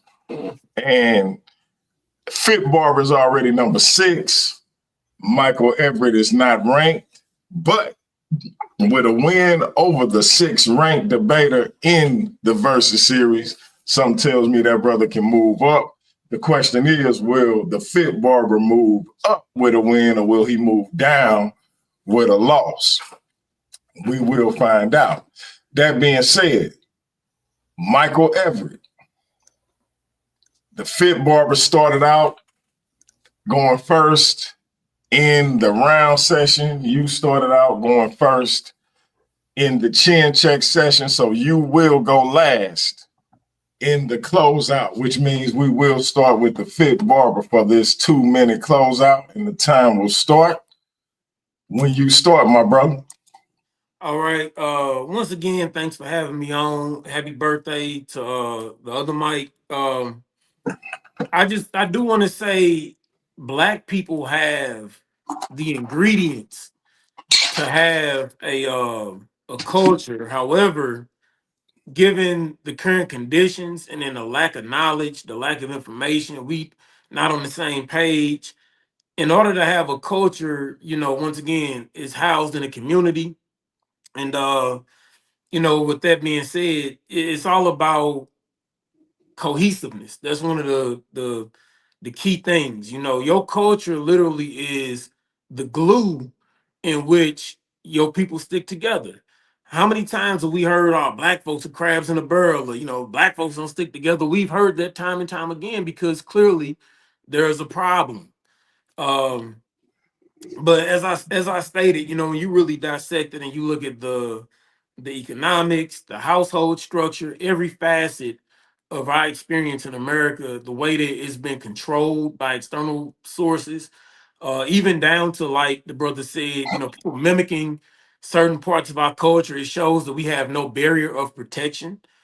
Um, most really all cultures have a barrier of protection. Like I said, in the Jewish community, if you say anything against the Jewish community, you're deemed as anti-Semitic, you're gonna get canceled. The Asian community, get into it with an Asian person, they're gonna call it an Asian hate crime.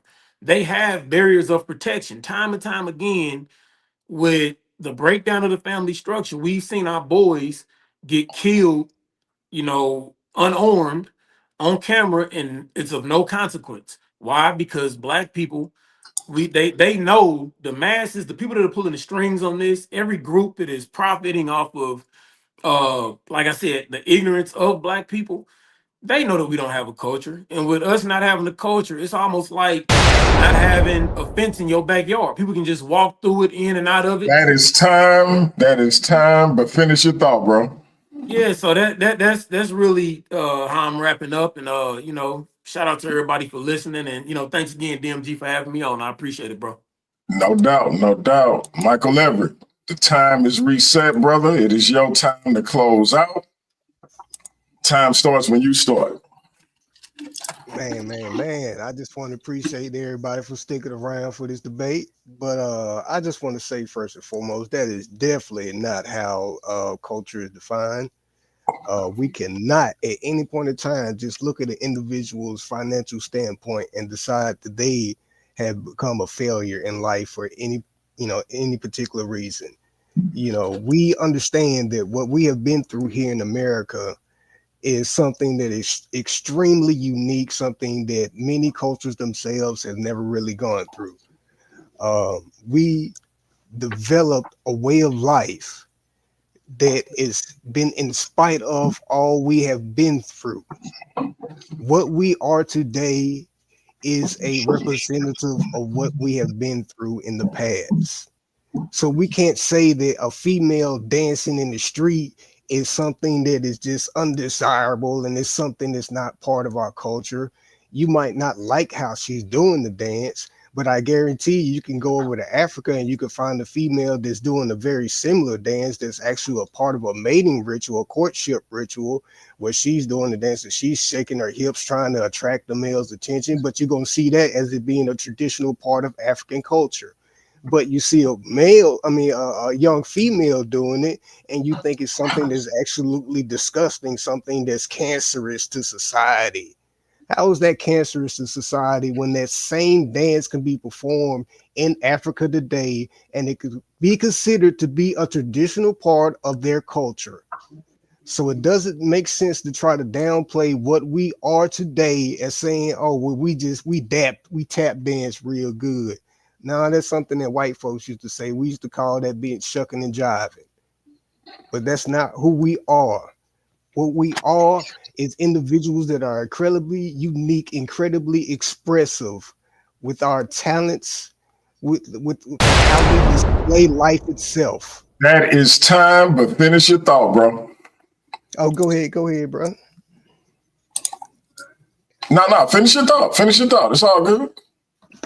Oh, I would say, like I said, we are a culture that has been defined by what we have been through in America, not necessarily all the negative things that we have gone through. We have survived that. We turn things like the N word into something that is technically a term that's, meant to be a positive outcome for an individual. It's not necessarily something that is spoken in a negative manner in the Black community. We don't call each other that in necessarily a negative tone, but we actually mean that as a tone of endearment, as a, calling each other a brother or a sister. But go ahead. There it is. And so now with y'all brothers, let's see, we had the minute, that 1 hour, just over an hour and a half.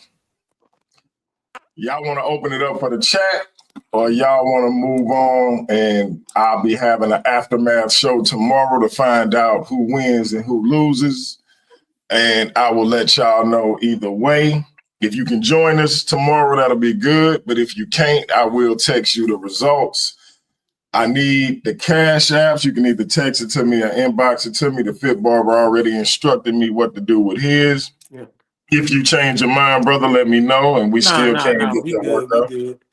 But yeah, if Okay. you want to open it up to the chat, I'm down. If it's people that want to, chime in or whatever the case, and I don't know what he got going. It's his birthday, so he might want to No, get him a I'm little cool. I'm cake. cool with that. I want to get, hear some people's opinion about what they feel like, saying our culture is in America today. Okay.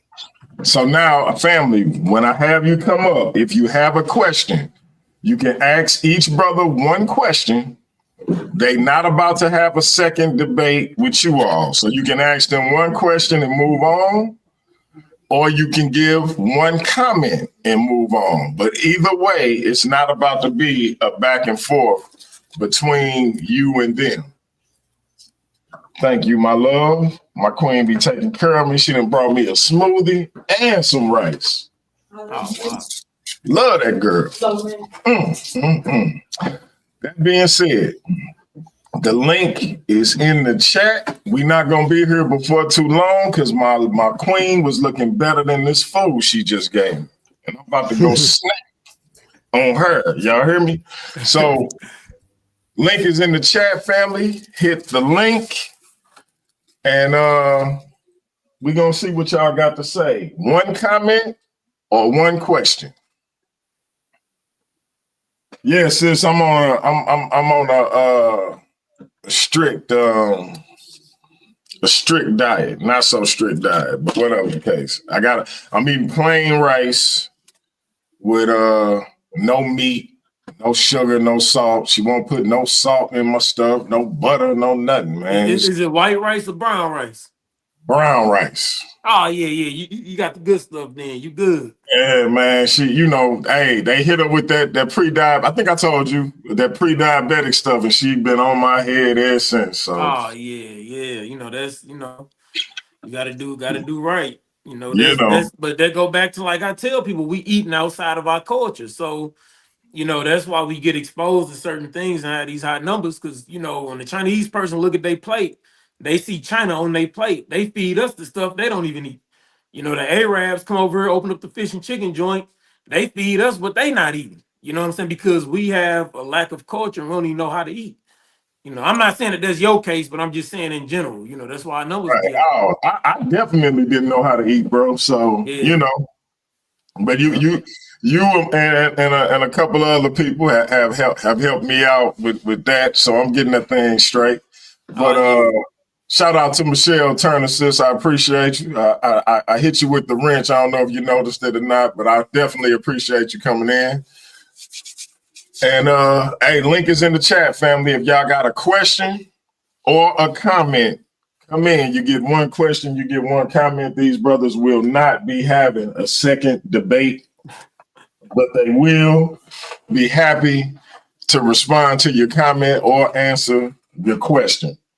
That being said, family, we will have a versus aftermath show tomorrow where I will be telling you all who won this debate and how it may or may not affect the top 10 rankings coming out at the end of the month. So that being said, it don't look like we're getting many hits. I'm gonna put in the chat one more time. And I'm gonna ask y'all this while we waiting to see if somebody hit the link. So we just got a new addition to the Versus series, a sister by the name of Quinn. She looking to come in and shake things up. She is a Christian, but she says she not really so much into religious debates. I'm looking forward to that, sister. We had somebody that came in and then they fell off. So, hey, come back in. Whoever that was, we see that you fell off, but come back in if you can. We looking forward to getting that sister in the ring with a few people. Mike Connolly, the Fit Barber. Have you noticed anybody who you would want to get in the ring with here in the Versus series, or any topics that you would like to tackle in the Versus series? Shit, you know, I'm competitive, man. Who got the #1 spot? That's who I'm. That's that's who. That's who I don't you even know what got we're it gonna for. debate on.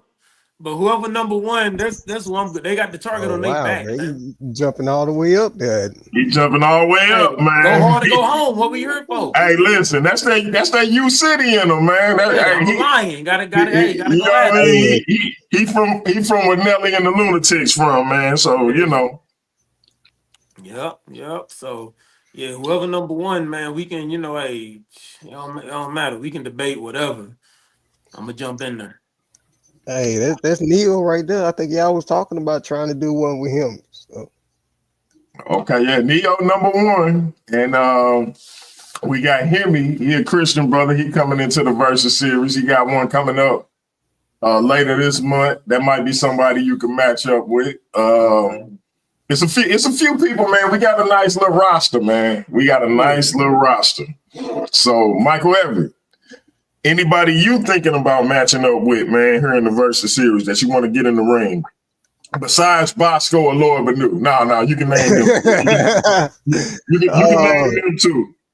Oh, bro. And he gonna call no names like that. Really, bro, I'm just waiting on the schedule to play out itself. You know what I'm saying? I'm just trying to get ranked right now because I hear Brother Payne throw that around a lot. The distinguished Payne. Let me correct myself. The distinguished Payne. Yes, sir. Yes, sir.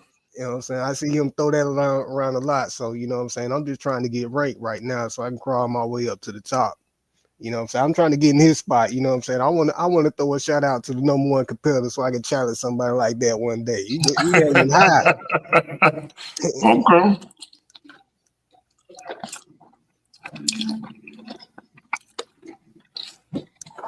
So it don't. I'm about to say it don't look like we got nobody, but is that the one and only Mama B? It's Mama B. Mama B in the building. Yes, I just want to address something to FITBARBER, and if he chooses to comment on it. In your presentation, it didn't. I kept waiting to hear about the cancer that you spoke of. What I seem to get from what you spoke on, you seem to be addressing the toxicities of the culture itself. So was that where you were going, or? So, I appreciate your question. Where I was trying, like I kind of started trying to speed through the slides, so I didn't get a chance to really. I still had about like 5 or 6 slides that I didn't even get a chance to get to because my time was running out. But the reason I say cancer and not culture, because in the slide about cancer, I talked about normal cells that spread normally, and then what cancer cells look like. And then I mentioned about uh, the societal kind of carcinogens, the things that have plagued Black people. And when you think about us as like a racial body of people, I look at it as if we have cancer in the way that things are going, because once again, when somebody gets cancer, they begin a deterioration process, in terms of a body. So when I look at our economy, the marriage rates, the relationships, incarceration, Black people are kind of deteriorating. in a way that cancer would do a human body.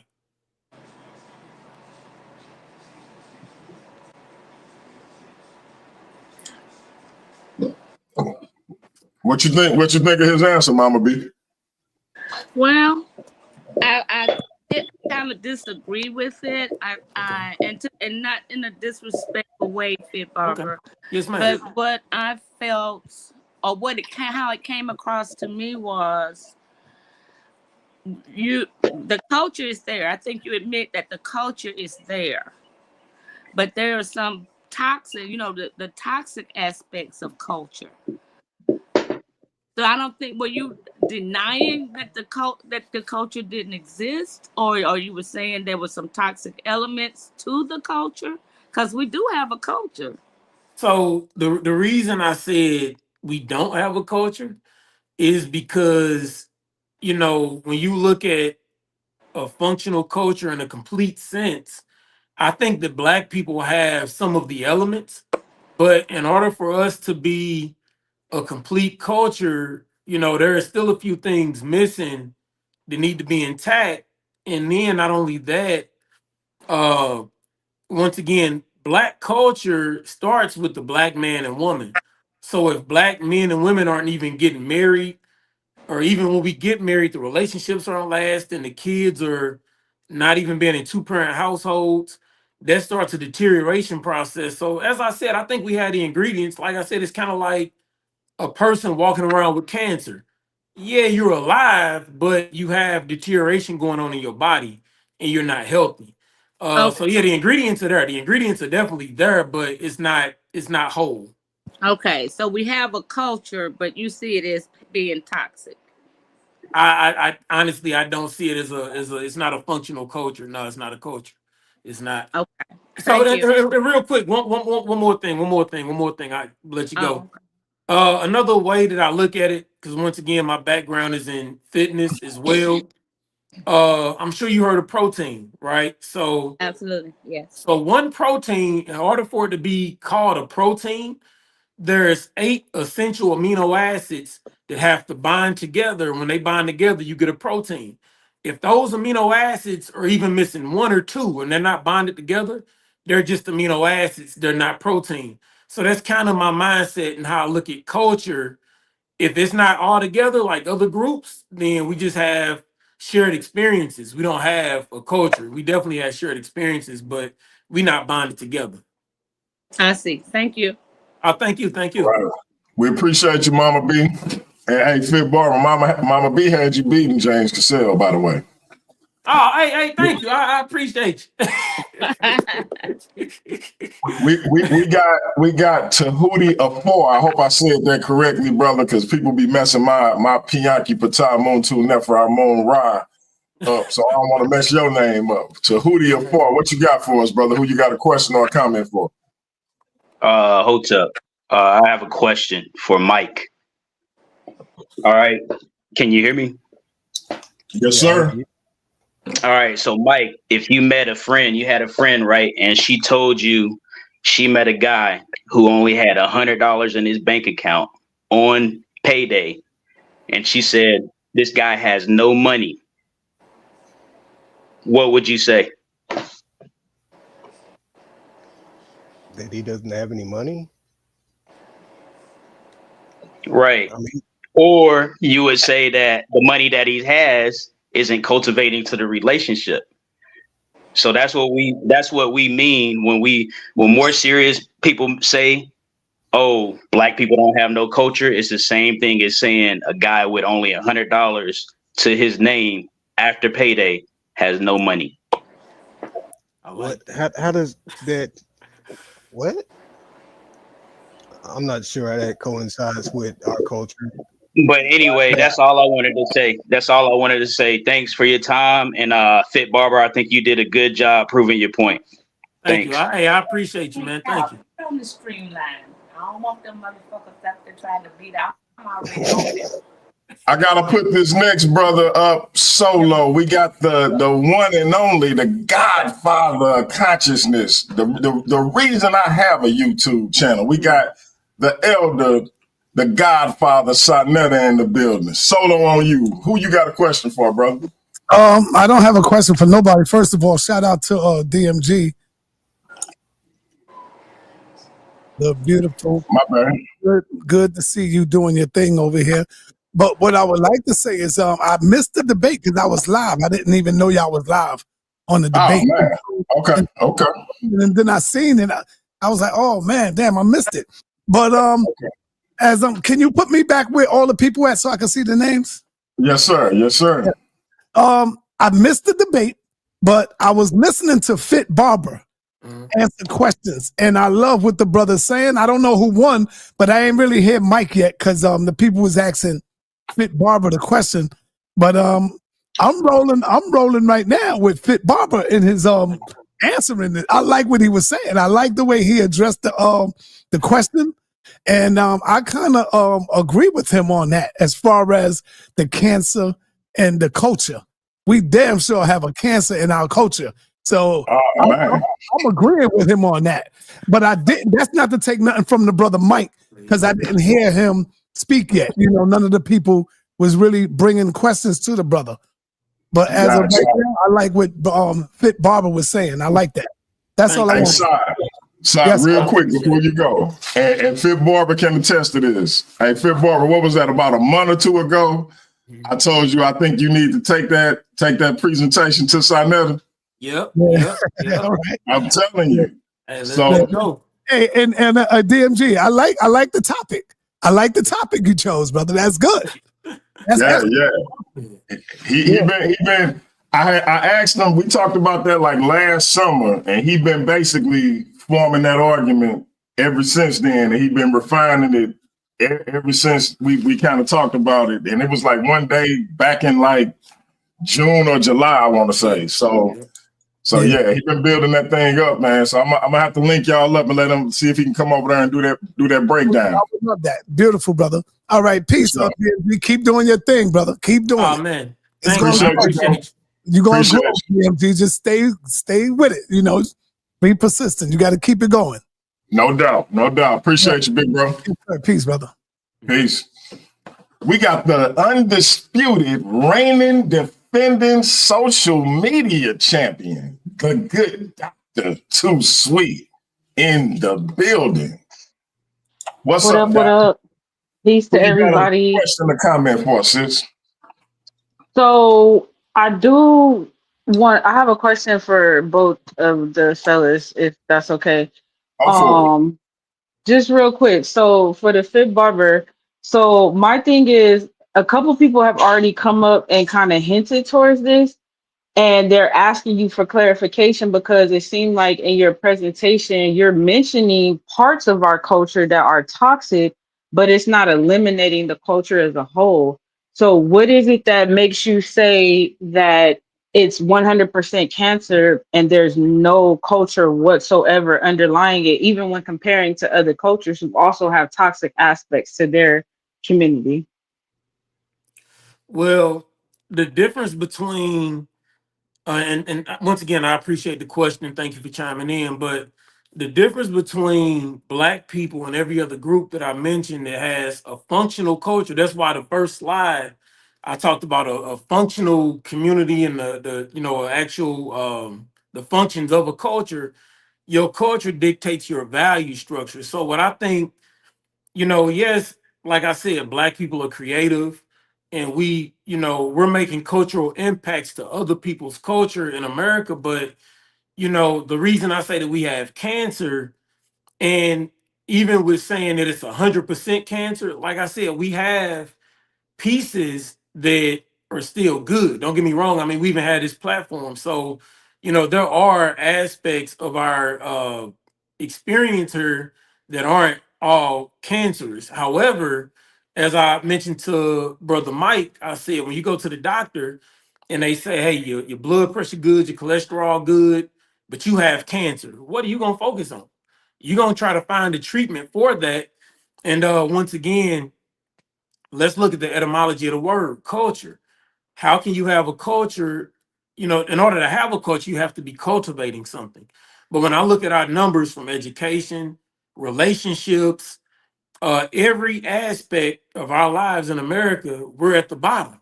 So you have to question, what are we cultivating? Like, so that right there alone is a question I propose not only to my opponent, but anybody listening. If to have a culture, you have to cultivate something. What are black people cultivating? What are we winning at outside of being number one at all of the chronic diseases, the highest incarceration rates? What are black people winning at? We don't own the things that we partake in.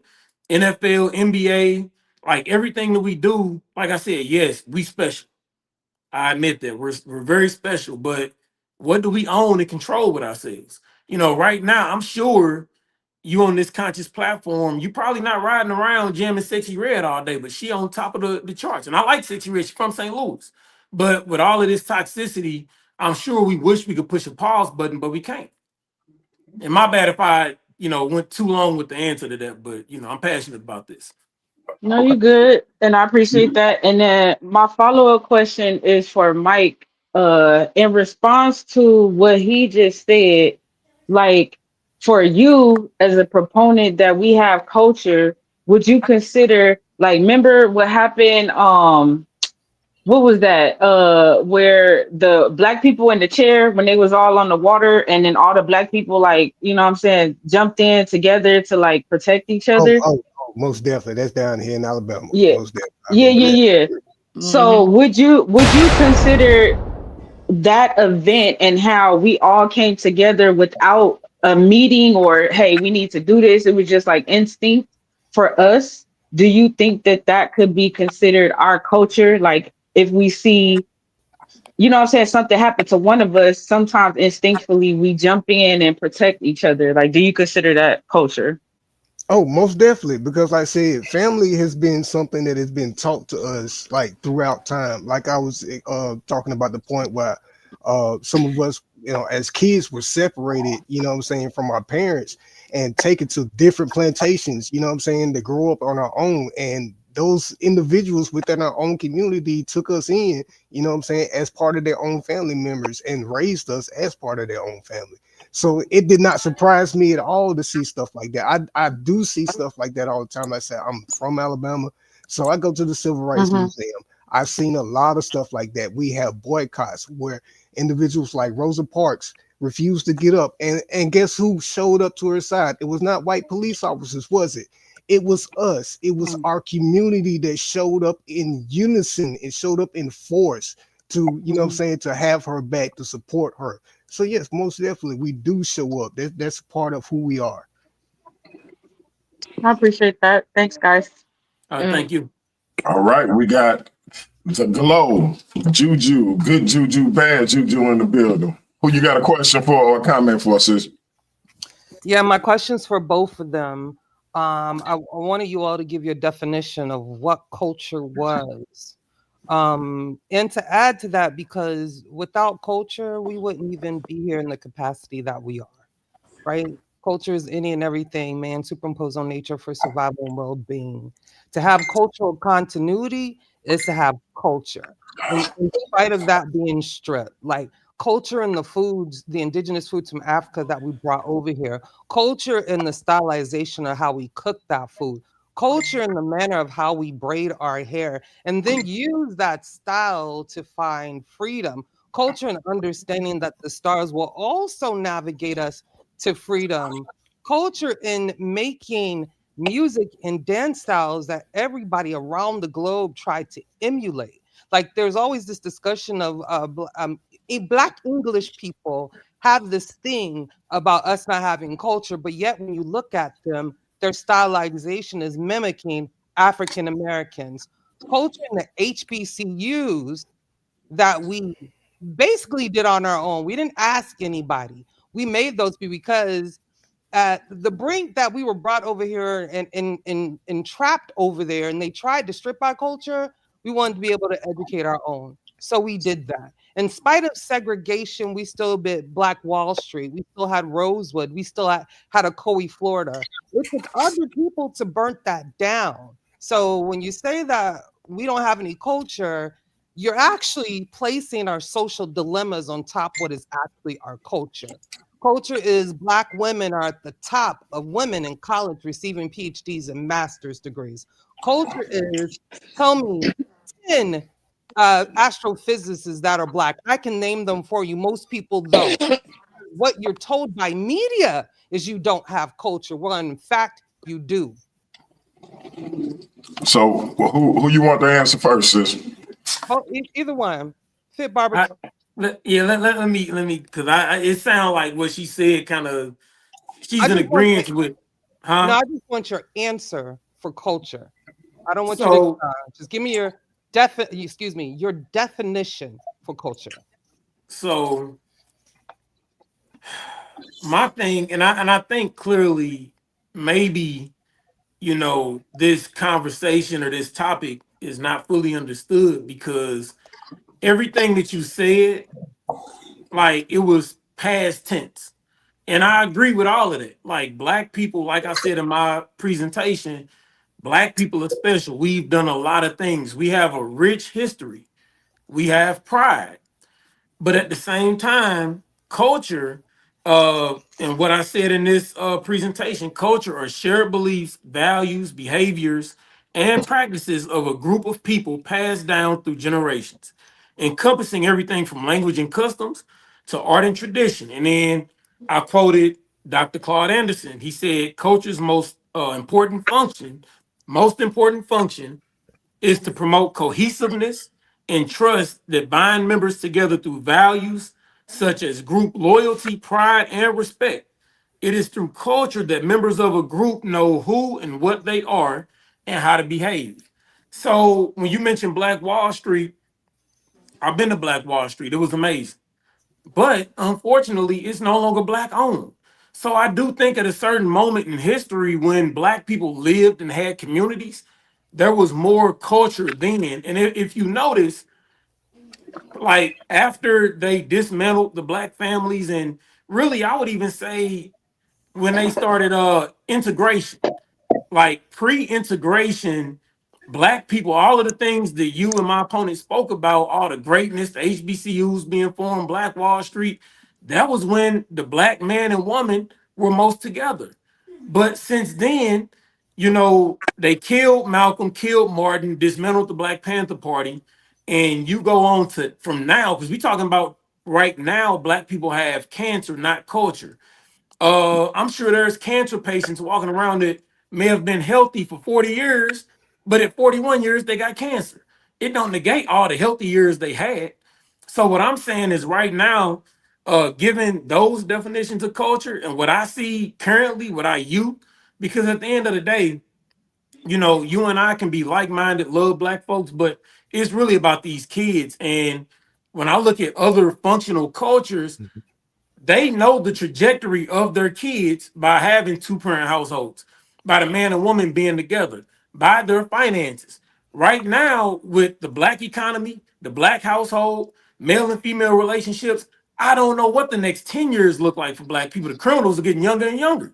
Back when I was coming up, the criminals were in their 20s. Now that's 11-year-olds walking around with, like I said, military guns. We don't know what's going to happen with Black people in the next 10 years. When you look at But education, all of these things. Barber, we may not have the Ozzie and Harriet. We may not have that white ideal of culture. We have a culture. It may be a little bit sick, but we do. We But do no, have a and, culture. and real quick, with all due respect, that's I why, know you know, it's just passionate to me, but you know, it hurts me to hear you no, say it. and honestly, I will say, you know, I'm passionate as well about it. And honestly, me being passionate about it is out of respect to you Mm-hmm. and your generation, because I take it you're one of our elders, correct? Yes. Right. So you grew up at a different time where family values were paramount. And my mission for my generation, I'm 37, I'll be 38 in May.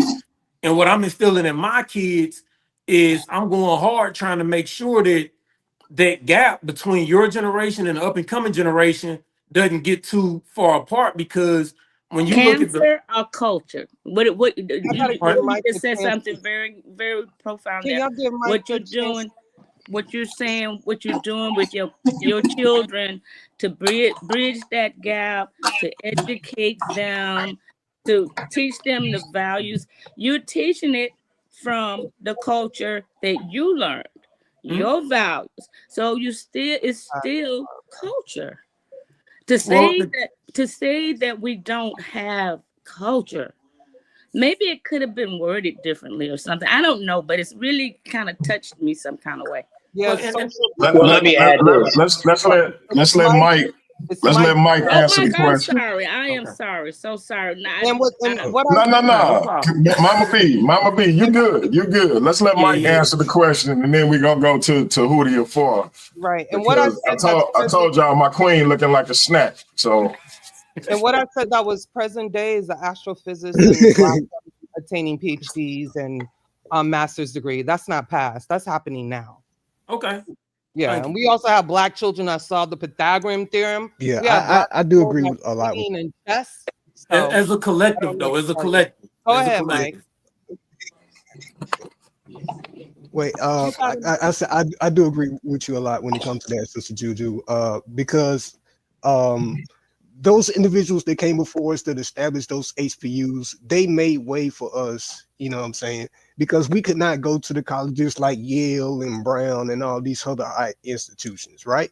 We know this for a fact. We down here in Alabama, we have a monument to a little girl that stood in front of a school with the National Guard with M16s pointed at her, just trying to get an education. All right, we've been through a lot here in America, so we just can't look at us and say, "Oh, well, they ill mannered, they don't speak proper grammar." We can't disavow these people as being part of who we are. I grew up in the '80s. I said I turned 43 today. So, you know what I'm saying? I got aunts and uncles that, you know what I'm saying, became part of the crack epidemic. We did not separate these individuals from our family because of what they went through, because of what they experienced in life. They were still welcome to each and every meal. You know what I'm saying? We didn't just kick them out on the curb because of the way they were living life. We did not agree with how they were living life. We understood how they became victims of that mentality, but we did not separate them from that, from us. You know what I'm saying? Like I said, family is a huge part of who we are. So even like I said, when you talk about these individuals that grew up in these single parent households, yeah, they did not have their biological father with them, but they definitely had a role model in place. They definitely had somebody to teach them, even if it was a female. I don't necessarily agree that a male is absolutely necessary. Oh You my know what I'm God. saying? In the child's life. Oh, wait, brother. No, Wait, go wait. ahead. Go ahead. I'm not going to say that a male is necessarily that he's necessary to be involved in that child's life for him to grow up and become a mature man. What is necessary in that child's life, especially when you're talking about a man, is that he has a established idol, an established role model to look up to. That can come from anywhere. That could even come from a teacher in school. He become the idolizer sports figure that has a certain mentality, like people idolize Michael Jordan, like people idolize Muhammad Ali. These individuals had positive characteristics that they, you know what I'm saying, they inspired other individuals within our own community to go further. A lot of the individuals that we try to discredit, saying, oh, well, they're not part of our culture because they're celebrities. Yes, they are part of our culture. Basketball, football, that is definitely a part of our culture. That did start off as a part of white America, but guess who integrated into that? We did. We are the backbone of these individual society today. When Colin Kaepernick took a knee, everybody paid attention. We cannot say that we do not have a culture because everybody stopped and watched Colin Kaepernick take a knee. So That's I do not prime listen. example of us not having a culture. I would not say that we do not have a culture. We have been fighting in America to establish our culture the entire time. Real quick, all right, let me get to Tahuti or Four. All right. Hold your thought. I'm sorry. Go ahead, Tahuti. Who you got a question or comment for? All right, I got a comment for just the panel in general. If slang, figures of speech, oversimplifications is part of our culture and we understand all those, then you know full and well what is being said when a serious revolutionary says that black people have no culture. Just like when I said, if your sister tells you about a guy who only has $100 in his bank account, you will fully understand what she means when she says that guy has no money. And I don't think his culture is cultivating or conducive towards a good relationship. That's all we mean. We know the definition of culture. A dog has a culture, and you can teach a dog as many tricks as you want to. Wow. Good Juju, bad Juju. Respond. I want Juju to respond to that as briefly as you can, and then I'm gonna have Mike and the Fit Barber get the last word, and we're gonna close this thing out. No revolutionary will ever say that Black people didn't have a culture. It's counterproductive. Like, what would we be fighting for? Oh, okay. Let me check. For one, a revolutionary. For one, the problem here, the one of the key problems that we have, couple of things. Like they say, if it ain't broke, don't fix it. And that's why Black people are continually failing in every aspect of our existence in America. We're continually failing because people don't see the culture being broke. That's like taking your car to the mechanic, and just because he diagnosed it, yeah, you still have a car, but he just need to fix it. And to me, that's the first phase of healing. You first have to diagnose the problem. And for as the Kaepernick thing, you know, that's prime example of our culture being broken, because at the end of the day, let Kaepernick have been Jewish, wouldn't no football have been getting played. Let Kaepernick have been Asian, they all would have stopped everything. Kaepernick stood there and took a knee, and them Black dudes kept running up and down that field. Why? Because they don't own it. We generate the money behind it. Yes, Black people are talented. We have a rich history. I'm acknowledging all of that. But your culture extends beyond that. Your culture is how you do business. It's your economics. And at the end of the day, it starts with the Black man and woman. And that's why when I mentioned the cancer part, I spoke about the Black male and the Black female, because we the foundation of it all. If we not clicking, there is no culture. Like, that's where it starts. Hey, I'm proposing a rematch between Michael Everett and Fit Barber, because I seen the Fit Barber body go in all kinds of directions when Michael Everett said he don't think it's necessary for a Black man to be in the home. Ooh, man, that's a debate unto itself. No. Let me clarify. When I say that, clarify that one, my brother. The women thought he wanted to debate. Think about that. No, wait. I'm saying, as a biological father, what is necessary for a male is an upstanding role model. That can come from any male that is present in their life. That does not necessarily need to come from their biological father, because their biological father is the piece of shit. Then, oh well. And he ain't gonna be able to teach him nothing. And he ain't gonna do nothing but drag that child down. So you need to go ahead and let him go. I agree with a lot of females when they just say, hey, you know, if he ain't worth it, just say, hey, he ain't worth it, and move on. Find you somebody that is. Find you somebody that's gonna take care of that young man. Find you somebody that's gonna raise that young man up to be somebody. If that's what it takes, that's what you need to do as a female. But I'm not going to say that you need that biological father in that child's life in order for him to grow up to become a mature male. That's not necessarily true. Okay, so you were strictly talking about the biological. So the biological, in other words, if the biological father ain't about spit, then move on. Kid don't need him. Okay, I got you. Okay. I'm glad you clarified, because I was about to say, whoa. Right. No. I'm not gonna disavow the role of the male at all like that. Well, I'm just saying, okay. I appreciate that, brother, because I was like, oh man, we about to have a part 2 up in here. Right. But what I wanted to say in response to the brother's question about the $100, because he asked that again. Have y'all ever been broke? And if you ever been broke, did you ever feel like that you were gonna stay broke your entire life, or did you feel like you were determined to be somebody?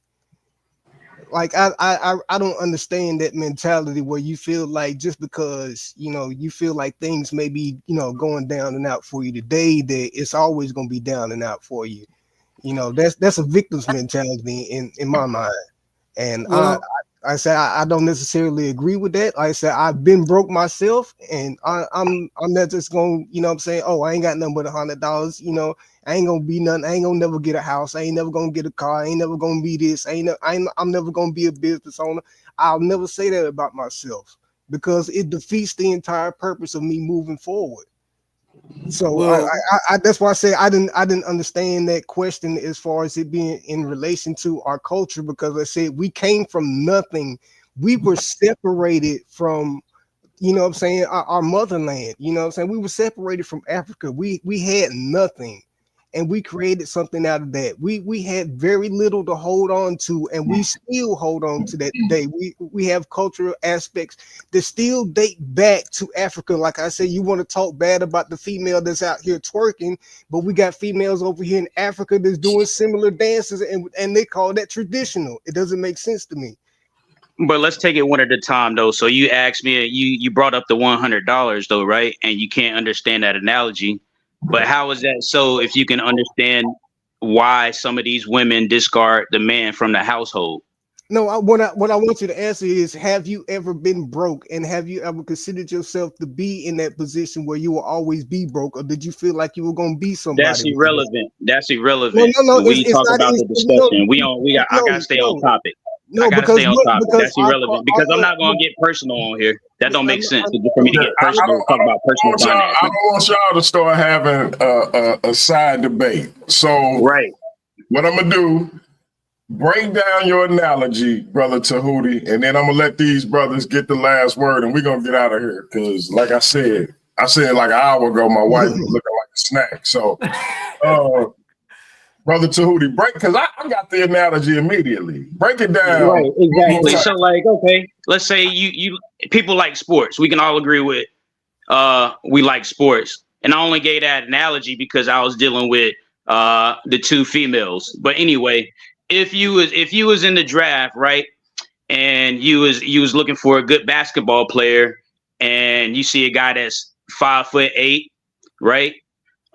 He made it up to the draft, but you don't draft him, and then everybody looking from the outside in say, yeah, I can understand that. He don't got no height and no skills.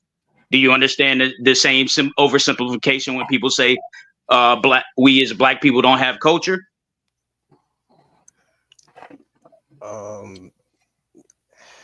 Wow, that's kind of a stretch to me, because like I say, if like, let me explain.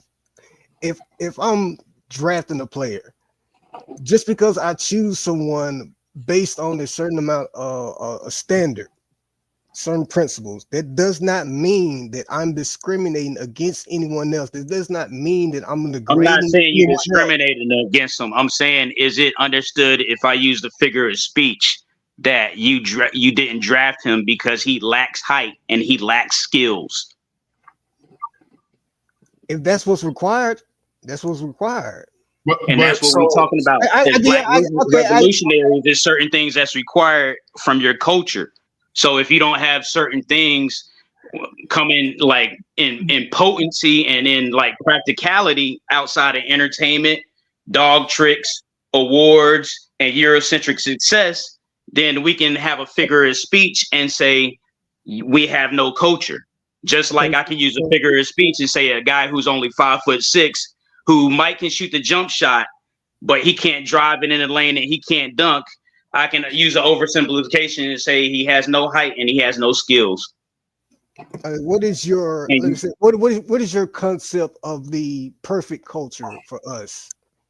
Like for you, like if you saying as a revolutionary, you have your own ideals as far as, or standards as far as what leads up to being the culture. So as a revolutionary, define what is a culture from your standpoint. So from my standpoint, right, we got all types of information. You're exposed to it. You've been a part of my blog for a long time. I think we parted ways because you wanted to play games. But on that blog, I put solutions on.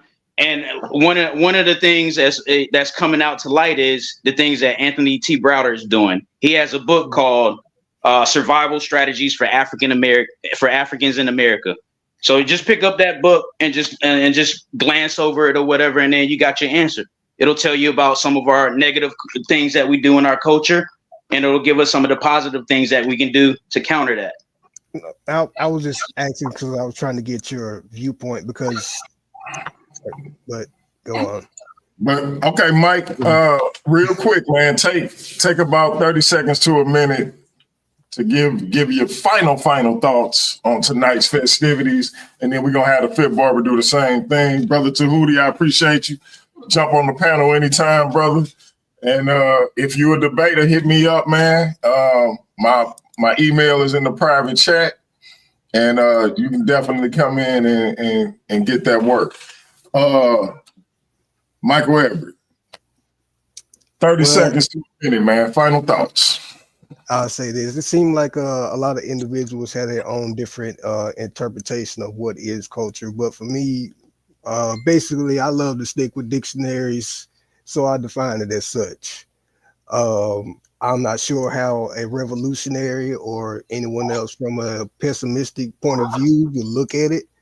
But like I said, our culture itself is something that is very unique. It is something that has been derived from our traumatic experience that we have went through in slavery. And what we have today is, you know what I'm saying, just a representation of what we have gone through. So I'm not going to say that we don't have a culture because we're not on par in comparison with white America, because you're comparing us to the same individuals that actually brought us over here and changed and set us back for decades. So I don't understand that talking point at all. Well, you guys have a good one on that. All right, Fit Barber. 1 minute, 30 seconds to a minute. Like I said, it's definitely evident that what we doing, the way that we operating right now, this ain't a culture, man. I always look at it like your culture is your playbook. So imagine having a football team with no system, no playbook, none of that. I don't know if you played Killer Man as a kid where you throw the ball in the air and catch it and everybody trying to tackle you. That's what black folks doing right now. We don't have a football team. We out here playing Killer Man. And, you know, that's my analogy. That's my wrap up. I know you say, you know, you trying to get up out of here, so I ain't trying to hold you too long, man. I appreciate you once again for having me on, man. Thank you. No doubt. Mike, make sure you inbox me that Cash App, brother, so you can get your earnings for this debate. Fit Barber, I know we already discussed it.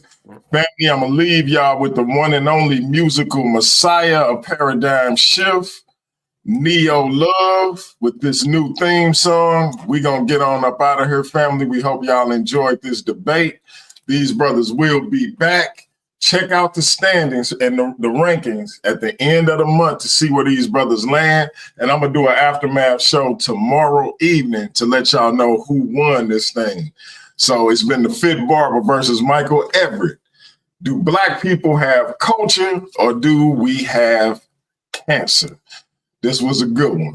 That being said, family, y'all know what it is. Until next time, we will be black at it. That's peace. We out of here. Neo Love up next. The following music is performed by the musical messiah, aka the most dangerous Bible believer. Please be advised by how hard it hits.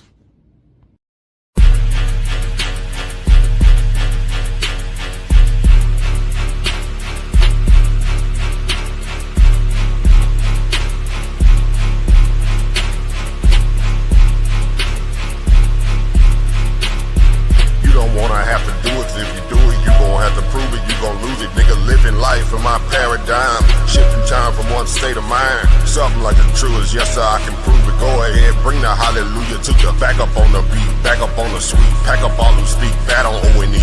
You don't wanna have to do it, 'cause if you do it, you gon' have to prove it, you gon' lose it. Nigga, living life in my paradigm, shifting time from one state of mind. Something like the truest, yes sir, I can prove it. Go ahead, bring the hallelujah to you. Back up on the beat, back up on the sweet. Pack up all who speak bad on O&E. You might know that Neo Love, but Neo Love or when he above. Switch Switching lanes in the turning lane. Old school, no roof above. Carpool, no room for her. Bitch, you cartoons, we gets it up. We check the sources, you listen to voices. You are not living like us. You say you creeping in houses and all of the monsters is living in fearing of us. Pussy, we are not monsters and we are not pouncing and we are not giving a fuck. We up the score on you niggas. We done outgrown out you niggas. Nigga, yeah, with DM the G, Craig and the Craig and nobody. They saying Judah the Nads, but he be trash. Bring me the bag. Why the fuck would you brag with? No, you ain't living that bad. You are not rad. I take your choices and put them inside of a bag. Smoke them like hash. Then dump out the ash and now the pussy on the crash. You don't wanna have to do it. If you do it, you gon' have to prove it. You gon' lose it. Nigga, living life in my paradigm. Shifting time from one state of mind. Something like the truest. Yes, sir, I can prove it. Go ahead, bring the hallelujah to you. Back up on the beat, back up on the sweet. Pack up all who speak, that on O&E. You don't wanna have to do it. If you do it, you gon' have to prove it. You gon' lose it. Nigga, living life in my paradigm. Shifting time from one state of mind. Something like the truest. Yes, sir, I can prove it. Go ahead, bring the hallelujah to you. Back up on the beat, back up on the sweet. Pack up all who speak, that on O&E.